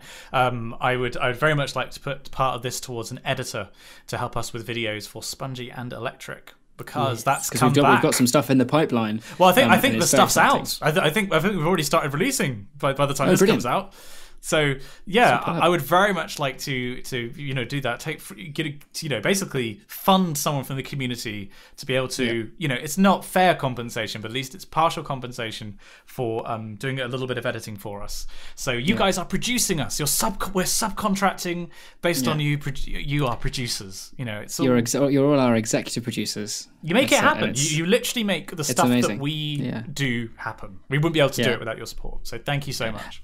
It should also be said, given that it's so close to our 1 year, I know that there's loads of people who listen who can't financially support the podcast. If you can, that's amazing, and we really appreciate it. And it does make such a difference. But just the mere fact that you tune in every week or whenever an episode comes out, because we've both been really busy.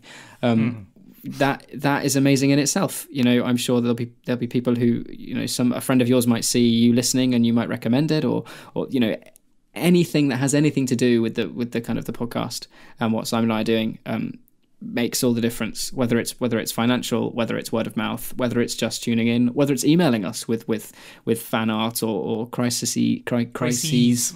Or just general correspondence and fan fiction. It's all amazing. We love you dearly, and you make this podcast. So don't worry about it if you can't support us on Patreon, is what we're trying to say. We get it. We totally understand. Yeah.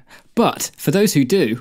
we wanted to say thank you! Yeah, thank you so much. So without further ado, our top lads, we'll kick them off. Simon, do you want to kick us with the first one? It's Isabel Ostrowski! Hooray! It's Ben Dent. Connor, pull the levers! Rory Healy. Rory Healy. There you go. Marat Vakira Punyawat. Fee Gascoigne.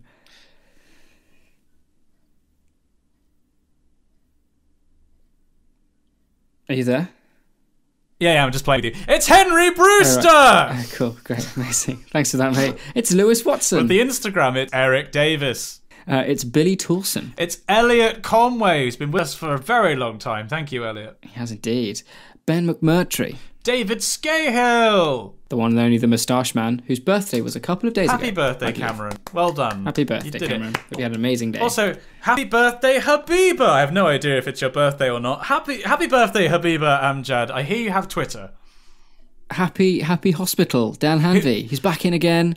Is it getting him down? Absolutely not. I think you're going to I'll be visiting him. By the time this comes out, we will have seen each other. And amazing. Yeah. We'll pass on my best and give him a big wet kiss from me. Mwah. Love you, Dan.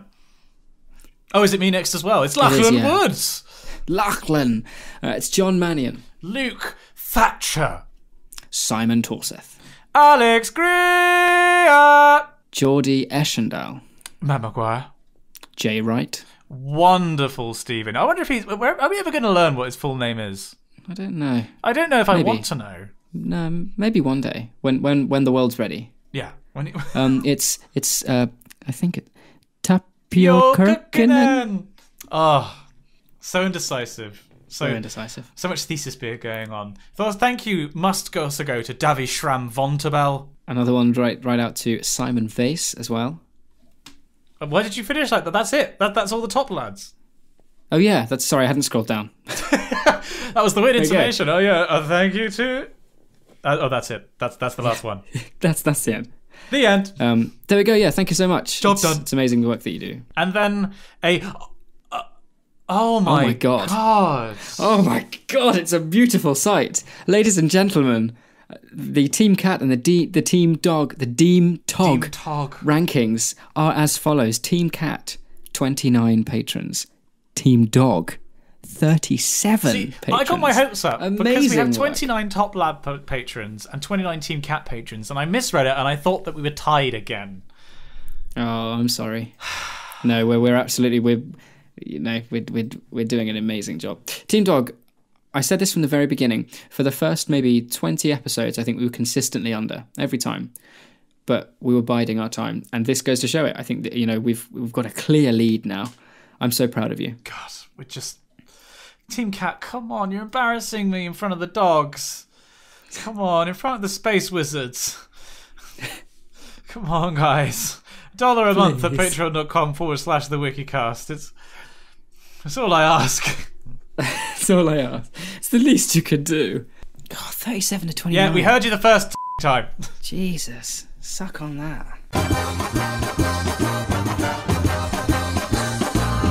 Top Lad. Right, we're in Crisis Corner, and we have a very urgent crisis. In the subject line, not only does it say Crisis Corner, it's all caps, urgent Crisis Corner, please help before results day. And actually, in an unconventional step for Crisis Corner, Anonymous has requested to be de-anonymized. Okay. So this message comes at you from... Well, do you think... I think because it's Crisis Corner, we have to keep it anonymous. What if we alluded to who it is? The person says, don't worry about keeping this anonymous unless you want to for the segment. I think the strength of the segment is that it's always anonymized no matter what. Okay. There are no exceptions. Okay. So we're going to keep it anonymous if it's okay with you. And that's when I say your name. No, we'll keep it anonymous, Dan. It's okay. Yeah. Handy. Yeah, don't worry, Dan. Definitely didn't write this email. he didn't. He's in hospital. He can't write emails. Okay. So shall I read this one out and then we can discuss this? Yeah. Anonymous, in quotation marks, writes, "Evening, lads. I'm in need of some help, if at all possible. Basically, results day is a thing, and I'm slightly freaking out about it. My current situation is that I haven't applied anywhere, and I'm planning on going through clearing, expecting grades of around AAC or maybe AAB to either Warwick or Exeter. Let's lay down the pros and cons of each. Warwick, pros, better teaching standards from what I've read. I've actually visited the place and I really like it. It's close to home and to my long-distance girlfriend. Parentheses, currently 2 hours, would then be 20 minutes. Cons, hardly any creative writing options, slightly worse module choices, most likely a higher offer. And then Exeter, pros, a more creative course, a lower offer, and I'll be with my close friend. Cons, further from home and girlfriend, ever so slightly worse list of societies for my taste, never actually visited the place, only ever seen it from Simon's vlogs and what my friend has shown me from his visit. Any thoughts/advice from you as to how I should go about choosing / Dan's personal experiences of the Exeter English department would be greatly appreciated. Apologies if this is a bit rambly or completely incoherent. It's 2 a.m. and it's been a long, stressful day. I hope you're all okay and having a wonderful day whenever you read this. Any help whatsoever is really appreciated. Stay groovy, dudes." Anonymous. Oh, good use of groovy. Excellent use of Big groovy. fan of well that. done. So basically, choosing between Warwick and Exeter for the English course. I mean, you're the expert here. What's your take on this? Okay. Well, I know I've got friends who are at Warwick. I've never been myself. I didn't apply to Warwick. It wasn't one of my choices. Exeter obviously was, but I applied for a couple of courses at Exeter, so it took up other spaces. Anonymous says for Warwick pros, better teaching standards from what I've heard, and then as one of the Exeter pros, a more creative course. So I would say that those two basically rule each other out because you've been to Warwick. You've actually visited the place and you really like it. It's close to home and your long-distance girlfriend. That's great. But if you haven't been to Exeter and you know that the course is more creative, which is clearly quite important to you, then I would probably rule out better teaching standards because it's from what you've read and you haven't actually experienced anything yet. So I think it's probably making your decision more difficult by putting that in as a variable when you haven't really experienced You don't have it, enough information you know what I mean? to make that a variable. Yeah, absolutely. I can absolutely agree that from what I can understand, Exeter is a more creative course. It's not Exeter's department isn't a creative department, but it has the creative writing department is incredible, and the work it does with the film school is unbelievable. And but I think we've got one of the best film schools and kind of departments in the country. As same with English and classics. That's one of the reasons why I came to Exeter. Both the English and classics department is incredible. Really, really great lecturers, incredible resources. Just, it's all around pretty brilliant, really. For someone who's doing English and classics like myself, the choice of modules is really important. And often in my English modules, I'm looking at things that A, really interest me, or B, are something really, really different to classics, i.e. something not particularly kind of heavy and gives me a creative outlet. That's really important. So for me to be able to take film modules through the English school, or to take modules in poetry writing and script writing, which is what I'll be doing next year. In fact, I can tell you what I'm going to be doing next year because I got an email a couple of weeks ago confirming my module choices. So, because it was that long ago, I actually kind of forgot what I was doing. So, short film writing, my creative writing dissertation, and ancient literary criticism. So, I quite English criticism is always really handy because it's basically applicable to anything you do that's an essay writing module. But the amount of kind of creative choice that you have within the English college, plus the romantic period and romanticism as a kind of movement, I find fascinating, especially from a kind of poetry perspective, which is definitely kind of my main interest. I'm really interested in history, and I also like writing my own poetry, hence choosing a creative writing dissertation. That I think is the most important thing. If you know that that's going to be important, and you, from what you can understand, Exeter does it better, then definitely apply. You can apply to multiple places, which is good. If you've been to Warwick, that also is a plus, because you know what you've actually been there. You can think about it in your mind, and you visualize it, and it's closer, and it's probably more comfortable for you in that sense.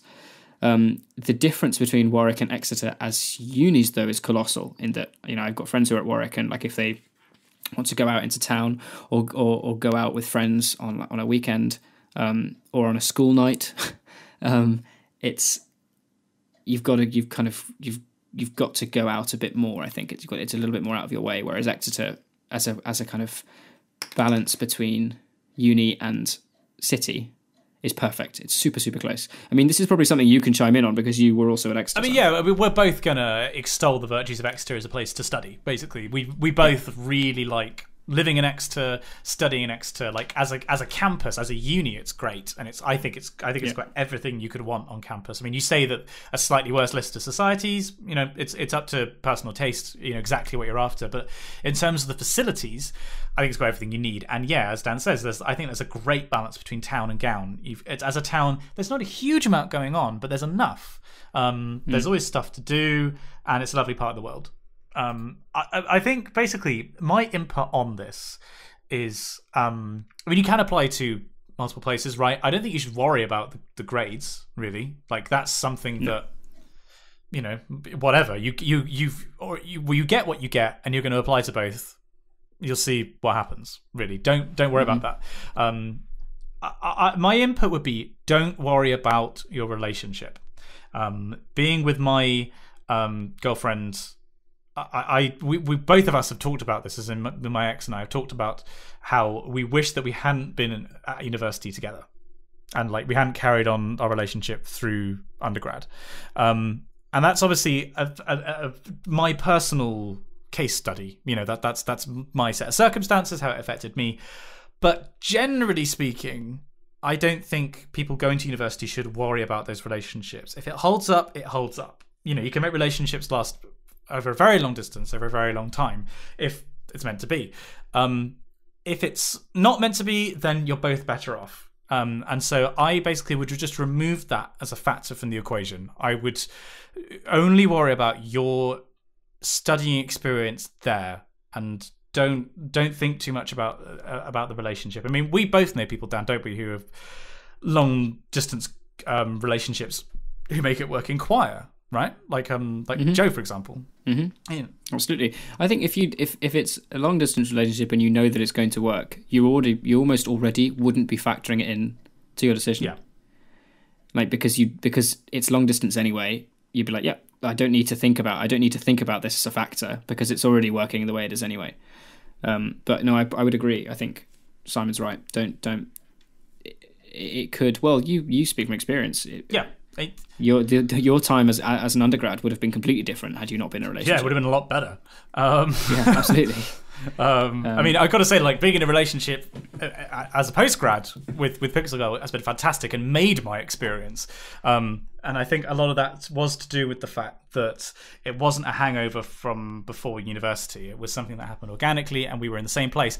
But the first year that we were together, she was in Spain and I was in Exeter. So, you know, if it's meant to be, you can make it work long distance. And at the end of the day, if it's 3 hours, 3 years, I mean to say, of a couple of how many weeks at a time, you can make that work. Like, but I don't think it's something you should factor in, basically. I mean, but my gut feeling is I've been to both places. I went to Warwick and applied there, and, you know, it seemed fine. Like, it seemed an okay place, but I wouldn't rush to go back. I would, of the two universities, I would say Exeter's better. But it's personal preference, really. I think you've got to go with your gut. If I had to pick for you, I would say Exeter. Yeah. And a place on paper and a place that you visit are going to be completely different when you're actually immersed in there as a student and you're living life. The same can be said for, like, lists of societies. You can go onto any, like, I can go onto Exeter Uni's, the Guild website, and look at the societies they have and go, wow, that's amazing. But now that I'm here and I know that some of those societies that you see are way better than what they look on paper, and some that look amazing aren't as good. It's, you know, it's swings and roundabouts. Societies change every year because there's a new elected committee every year, and things change. So you went really Aussie then for a second, by the way. Oh, societies change every year. It was a very, very high palette on some of those vowels. Societies change like every year, so it's like super hard to know. It's just gut feeling. I think is the best thing you can do. I didn't even visit Exeter before I went. I hadn't either, actually. I was totally gave it a look. To be fair, my decision was basically like, oh, they've got a really good chapel choir and they'll pay me to be in it. Cool, let's go there. And that was definitely one of the best decisions. But also for the wrong reasons, really. The uni, it was just, you know, it's amazing. I absolutely love it here.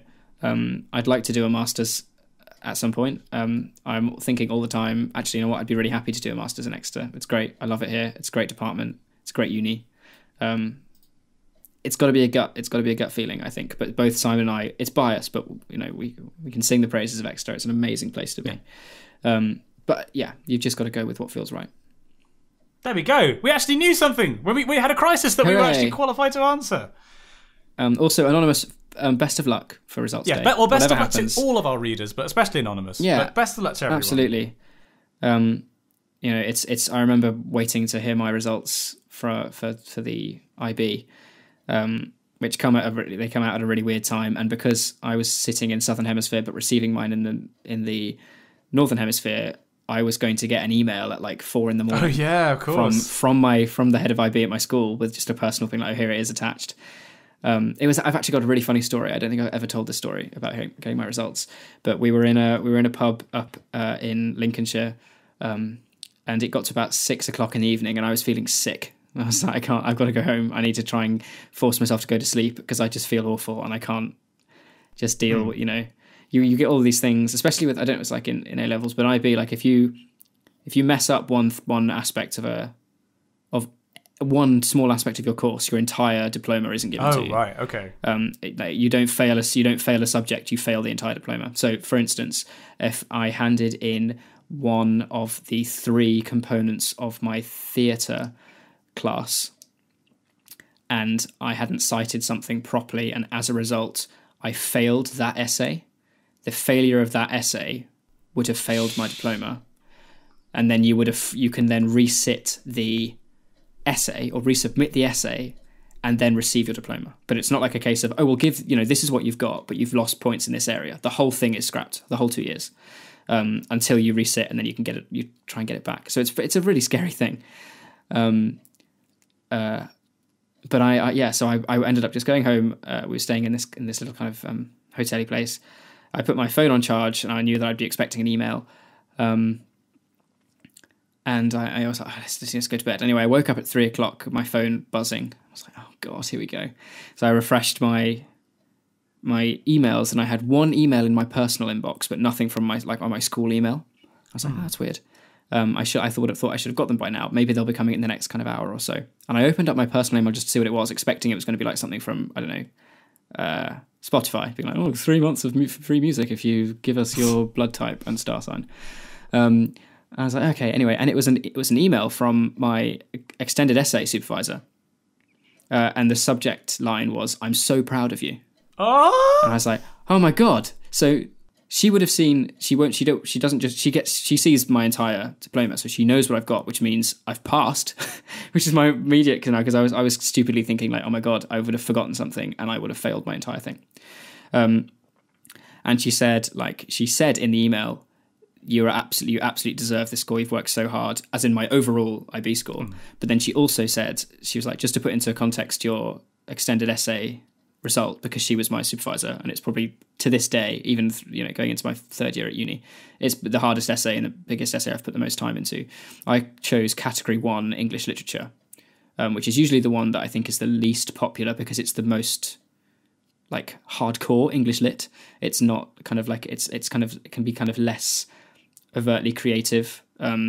So I did mine on Concordia Discourse in Romeo and Juliet. Yes, you said that before, yeah. And received like the top mark in that category for it, which she said, yeah, to put it into context, you're in like the top 2% of the Southern Hemisphere for this category in English. Nice. And my extended essay was just a nightmare because it was just so hard, and I'd never written an essay like that before, and she really, really pushed me, and like we fell out, but she'd also like she was just amazing, the most amazing supervisor, and kind of she just changed my life. Robin Shields was her name. I think she's still at St Anne's College, I hope so, but she's just an absolute goddess of a woman. Amazing person. But yeah, and I got that, and that was me finding out already that I'd done well and I had this score, but I hadn't had the breakdown yet. So I remember feeling this wave of relief, and then I just stayed up and I flicked the TV on and was just waiting for my scores to come in. I went next door and told my parents that I was like, oh yeah, I got a 38, and I don't know what everything else is in, because Miss Shields has emailed me and she's told me that this is what I've got, but I haven't got like an official thing from the head of IB yet, which is really interesting because I want to know how she would have found it out and emailed me before. Yeah, how does he did? Because I think she, as a supervisor, she would have received an email, but it's meant to be their head of like curriculum who sends out the formal kind of like, this is your transcript, blah blah blah. But she clearly thought like, he must have seen it by now, or the head of the department should have sent an email already, and he hadn't. So it's quite funny. But whatever happens, it's all okay. Yeah, it'll be fine. So was that the entirety of the story? Was there a No, that was it. Oh, okay. That was my it's just. And then you found a fiver in your pocket. Yeah, that's the classic out. If you're never sure how to end the story, and then I found a fiver in my pocket, and I was like, oh wow. Yeah, and then I woke up, and it was all a dream. Well, would you like to carry on to the dream-like state of Correspondence Corner? Now, we have a few emails this week, and I've also noticed we have a fan fiction, and it's a short one, and I unfortunately read the final line, which means that we absolutely have to read it for reasons that will become clear. Okay. Now, do you want to kick us off with an email from Correspondence Corner, though, Dan? Absolutely. We have an email here from the one, the only, Dan Hanby. Dan B! He says, Dear Diamond and San, greetings from a gloriously sunny Cornwall. The sky is blue, the birds are singing, and beachside barbecues call. Let's hope summer brings happiness to us all. I was listening to an episode of Why Aren't You a Doctor Yet? Plug. They were discussing biohacking. It's something I've investigated in the past, but wanted to know your thoughts. If you could technologically augment any part of you, what part would it be and why? Retinal implants to magnify on command, RFID chips in your hand to pay for things, bioactuators in your arms to improve strength. The possibilities are many and varied. Hope the move to Cambridge has gone well, Simon and Dan. I'll see you soon, hopefully. Your broken reader, Dan. And now a limerick for Simon. This is his limerick. My name is Dan Hanvey, not more. And I'm old for my age, that's for sure. I was born 93, unlike you, in 90. I'm younger than you, 24. I like it. That's nice. That's very good. Also, I haven't moved to Cambridge. I don't live in Cambridge, and I'm keeping my location something of a secret. I'm in that area, but don't go. You're in Cambridgeshire. Actually, no, I'm not. I'm not even in the county. Oh, you're not? No, I'm not. Where? It mustn't be far north of where you are then. No, I'm in Hertfordshire. Oh, so well, there you go. But fascinating. So I am astonished, Dan, that in your email you did not even moot the possibility of biologically augmenting your dick. Because surely that is what every guy would do. You know, I'm not sure about that. Would you not, if you had the opportunity to biologically augment your dick, would you not do it? I don't think I would. Like, you wouldn't have, like, I don't know, telescopic sight added, or... To my penis? Yeah, so you can really sight see. To my penis? Why on earth would I need that? You really see where you're peeing. Or, I don't know, you have, like, a... No, let's not go there. No, but, like... no, I don't think I'd do anything there. I'm perfectly happy with how it is, thank you very much. But no, I mean, I think if I was going to augment anything, it would be something that would be like really, really useful, like something in my eyes, like, you know. Yeah. So that, well, I was going to say that I don't need glasses, but I love my glasses, and I've worn them nearly all my life. Yeah, they're part of you. I feel really weird when I don't. Yeah, I feel really weird. But you know, something that would improve, like me being able to, like Dan says, magnify things on command, like a telescopic element to, like digital zoom on a phone. So I can, like, you don't really want your eyes that like protrude from your face, like, you know. No. Like Bender's eyes from Futurama. Yeah. I don't know what I would want, actually. I mean, I think I would probably want something in the brain. I'd want, like, the ability to have. You'd want a brain. Well, like Scarecrow. I'd love the ability to have biological memory sticks. And, you know, you could just plug in, I need to remember this thing. Let me just reach into the pile. And then it's like, I take all the stuff that I know, for example, about, I don't know, hentai, and that's all on one disc. And then I take it out, and then it's not in my brain. And then when I need it, I'll put it in. You should borrow my pensive at some point. It's really good. I wondered where you were going with that. Keep all my memories in little glass files, and yeah. I think I would like the same thing, but I'd like it to be, so I can plug in and learn information. Or like a language, like right? in the Matrix. I could plug in and I could download a new language and you know, there we go. I mean, we should give a shout out to Dan V's and it's Dan and Adam podcast Sparks and Quarks, which I listened to on a very crowded tube the other day, and I really enjoyed it. Awesome. Even if I didn't know the guys, I would want to keep listening. I think they've done a really interesting podcast where they each pick a topic and explain it to the other person. And the episode I listened to was chocolate 3D printing and Google's AI stuff, and specifically teaching an AI to play Quake. Super interesting podcast. I highly recommend it to everyone who listens to the Wikicast. Awesome. I haven't listened to anything yet, but naturally I don't know. I don't know anything about the other host, but Dan is amazing and a wonderful person to talk to. So I'm sure anything he did that involved his voice would be an absolute success. Yeah. So I shall at some point, maybe on my walk to campus tomorrow morning, listen to the first episode. Absolutely do. And thank you for your email and your limerick, Dan. Yes, and all the best. Hospital is probably a really sucky place to be at the moment. I mean, at least there's air conditioning. I hope there's air conditioning, and then at least you're out of the heat. But he's definitely one of those, one of the strongest, most amazing people Absolutely. I've met. So I'm sure it'll be all right. But we're sending you all our love, as we always do. Mwah. Mwah.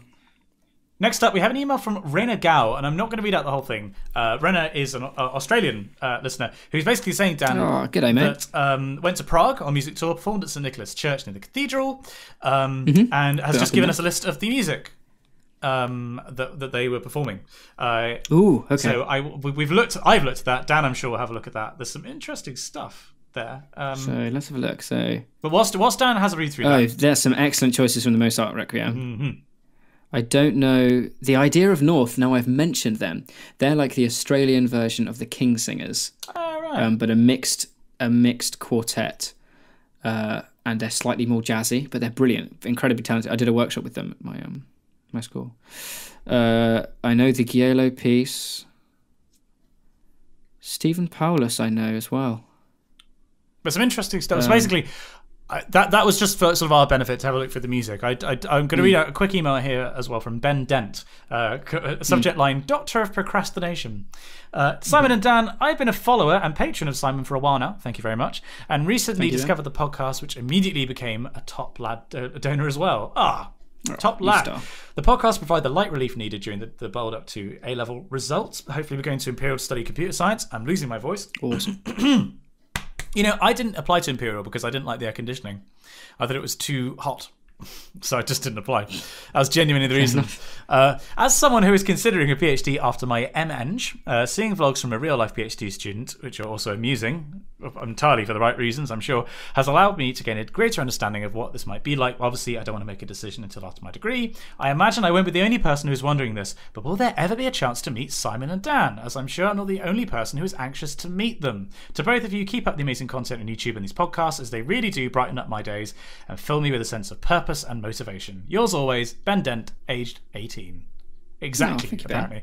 Well, if you want to see Simon, Summer in the City, you're going, aren't you? Yeah, this weekend. When this comes out, I'll be at Summer in the City. I'm doing a panel each day, so come find Amazing. me. Other than that, I mean, we mentioned before that we'd like to do something. I think it would make sense if we did it in, like, the southeast, probably, because that's where probably most of our readers are. I think it would have to be in London, wouldn't it? Yeah. Really. Just for ease of, I mean, I say for ease, it's easier for you to get down than it is for me to get up. Well, it's easy for me to go. Sorry. Well done. Terribly mature. I genuinely would, actually. I'd love to do like a proper thing, like set a date and give it a month. I mean, we should maybe do like a what Why Aren't You a Doctor Yet did, where they did a live show. Maybe we could do a Wikicast live or something, but you know, I mean, the problem. Well, actually, go on. This is something I'm just thinking. Well, actually, no, you go, because I'm going to check a date, because I think I might have a weekend where I'm going to be down. Well, but the problem with that, of course, is that the Wikicast itself is a very specific thing. You're into it or you're not, and I think the thing with Why Aren't You a Doctor Yet is there is a broader appeal.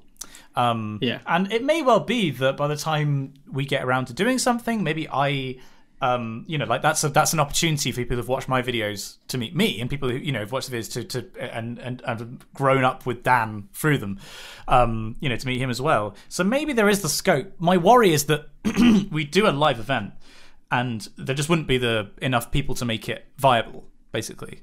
Yeah. But in principle, I'd love to. I think even if it was just like, look, like we're going to be down on this day, let's just spend the day.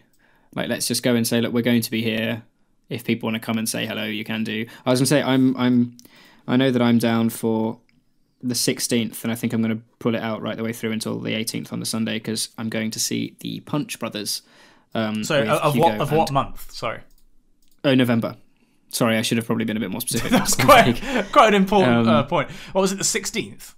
The 16th of, which is a Friday in November, and I think we're going to make a weekend of it, but I'm going to see the Punch Brothers with Hugo and Corin and meet up with some. I'm actually going to see Noah again, and I actually have I think Ollie as well. That's actually free. That's sandwiched between me going to Groningen and me giving a talk in London. So... I mean, that's the thing. Obviously, it's super early in the pipeline, but if there was anything to happen, I know that we're down on that weekend, so... Readers, if you would even like if you're about in London... Yeah, if you would like us to do a live thing, and specifically if you could make something in London, send us an email. And even like if it just says I'd come to it, that's fine. We just need if we could gauge interest, that would be super interesting. Let's all agree that we'll all go to Evensong in Westminster Abbey. Oh my God, yes. On either the Friday or the Sunday. If we did the Sunday, we could go to Eucharist as well. How exciting. Food for thought. I'd love to. I genuinely would love to. And when I was last up in Bristol, which was the first time that I'd ever been to Bristol, I met up with some Wikicast folk there. And that was lovely. Just meeting people and being able to put names to faces and just have a chat, and it was nice. Well, if there's enough interest, I would love to do it, basically. Yes. Right, and now... after all of that, we do have some more emails. We're saving those for next time, partly because it's getting late and Dan has been working very hard all day, and I've got to go to the gym as well. We have a fan fiction, and have you seen the title of what it is, Dan? I have indeed. It's only the Case of the Deleted Pixels Season 2. Season 2, it's back! Josh Baker, the author from last time, has come back and I mean, this I think might be my favourite ongoing series. I still think my favourite fanfiction ever was the one that David wrote for us about you being Daniel of Mormonheim. That was also my favorite. I mean, that was in the best, like the 1 year anniversary, and I forgot how comically excited I got. You were giggling like a schoolgirl. It was amazing. Yeah, it was amazing. But I think this is my favorite, like, long-running one. I think because we had a full arc last time. Yeah. And this time Josh has written in with season 2. So we're going to close out the episode with a bit of fan fiction. And Josh writes, "Evening, gents. It's been about a year since the last time we heard from our intrepid heroes. A lot has happened since, and so I'm glad you two have been keeping the podcast as alive as ever. I've worked long and hard to bring about some new stuff. Hope you guys enjoy it. And yes, it is related to the previous season, though it will be hard to tell." So I'm excited. now he's also included a season summary. So I'm going to kick off. Shut that window down, Dad, because I'm gonna kick off with last time on the Wikicast. Liv sobbed as Dan and Simon looked on. "It's horrible. Pixel Girl was murdered last night." Simon grimaced. "We'll need to get down there. The figure in the green cassock raised..." Sorry, I'm restarting that line. the figure. That was spectacular. Yeah. Sorry, go on. The figure in the green cassock raised his hood. It was Sam. Corin strode in, dropping the chunks of serrated metal as everyone looked on in horror. Dan awoke, sweat dripping from his brow, trying to cope with the strangest dream. He didn't notice the lone figure in a green cassock walk away from his window into the rainy night. Dun, dun, dun. So, yeah, that was it. Corin rescued everyone. He, burst through the wall, superhero Corin. And you... So it was kind of unclear what happened. I was on the roof. Wait, you met Sam on the roof. Yeah, it was the roof of the chapel, and you? You were raised up by the drone, and came to be like, "Oh, I see. What are you kids doing over here?" kind of thing. It was very Batman-like. And then yeah, it was a dream, but there was a figure in a green cassock by your window. So, I mean, there we go. That was where we're at. Okay, and now. The case of the case of the deleted pixels, season 2, introduction, : Simon awoke from a restless slumber and sat up in his small, austere room. Clearing his head, he quickly donned his gold and black uniform and stepped through a doorway into the chaotic throngs of activity. Hundreds of men and women rushing back and forth across a large open room, working on computers, exchanging files, and generally looking busy. All of them wore outfits of the same gold and black shades. Now, gold and... is that SS colours? Weren't they black and silver? Yes, you're right. Okay, good. Simon stepped up to a nearby man in an officer's uniform and asked, "Any news from the other vessel?" The officer saluted before offering a stammering reply. No, sir. They've refused to hail us until you were able to receive their call." "Very well. Bring them up. Let's see what they want." Simon stepped up to a nearby console and activated its monitor. An image of a woman appeared, though the image was distorted with interference. Simon shook his head. "There appears to be an issue with our connection. I apologise, but all I see is a terrific mess of pixels." That's clever. I like that. Through the staticky mess, Simon saw the woman's face turn into a smile. "That is fine. This is First Abbess Liv, reporting from the ship Memoriam Harris. We're responding to your call for aid in sieging the Exeter site." Oh my god! This is building to a wonderful crescendo. Simon nodded thoughtfully. "Thank you, sister. I will send orders shortly." He deactivated the screen and turned to the officer he spoke to earlier. "Bring more to me, now. We have heretics to purge." Ooh. He looked through a nearby pane, out into the vast reaches of space, down at a large red planet. He stood, Simon Clark, captain of the Expeditionary Fleet, bringing the top lad Legion of Astartes Marines. It is the 41st millennium. Wow. Ah!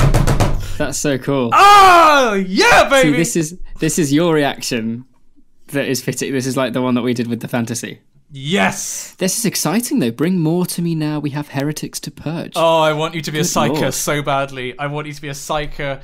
Oh, Josh, this has all the makings of a fantastic piece of work. I'm incredibly excited. Now, that's interesting. I'm captain of the Expeditionary Fleet of the top lad's Legion. Now, that's an interesting, okay, because the Expeditionary Fleets was a term that was used in the 31st millennium, referring to the Great Crusade. But as was the term legion when referring to Marines, but it's the 41st millennium. So does this mean that we're one of the 2 lost legions that were expunged from the Imperial Archive? Oh my god, I have so many questions. Maybe we'll have to wait until Joshua gives us the season 2, episode 2. And also, well, this is the introduction, so this is like the pilot. First Abbas Liv reporting from the ship Memoriam Harris. I love it. That's clever. I like the I apologise, but all I can see is terrific mess of pixels. That's clever. That's very clever. That's the then looking at the camera and winking kind of thing. Yeah. That's very good. Well, Josh, you had my interest, now you have my attention. My God, I want all of that in my brain on a memory stick right now. And that's all for this week's episode. No. Don't forget to subscribe. Wait, what are you doing? We haven't done the thing. We haven't done the thing. haven't done our summary. Yeah. Summary. So, Simon, what have we learned today? Well, Daniel, we've learned about the UCLA flawless. Professionals UCLA Medical Center, Santa Monica, which was a place that's going to be a terrifying nightmare in 20 or 30 years' time, known for its operating its rape treatment center and its Stewart House for sexually abused children. And orthopedic. Yeah, orthopedic. Yeah. Shirley Temple was born bizarre. there, and a few interesting people died there. And we had a long chat about the NHS, and God bless any of you who work for the NHS. And American football, because that guy died there as well. Yep, and we were talking about Last Chance U and the Good Place, both of which I highly recommend on Netflix.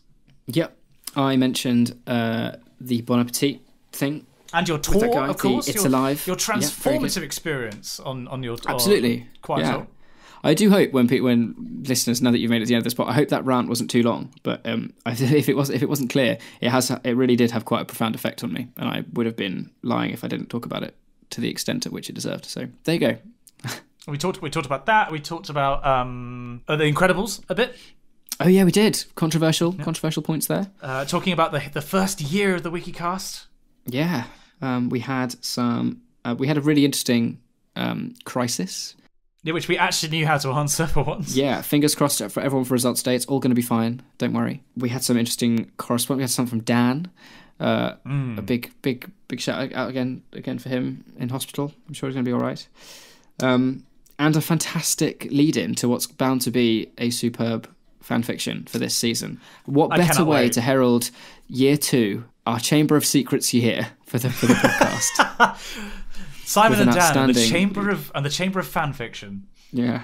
Oh God, that's dangerous. That is a very dangerous proposition. Yes. Yeah. Okay. Now I believe you were saying, Daniel. Yeah, I think it goes a little something like this. And that's all for this week's episode. Don't forget to subscribe to us on your podcasting service of choice. You can like us on Facebook, and if you'd like to see our faces, check out our YouTube channel, Spongy and Electric.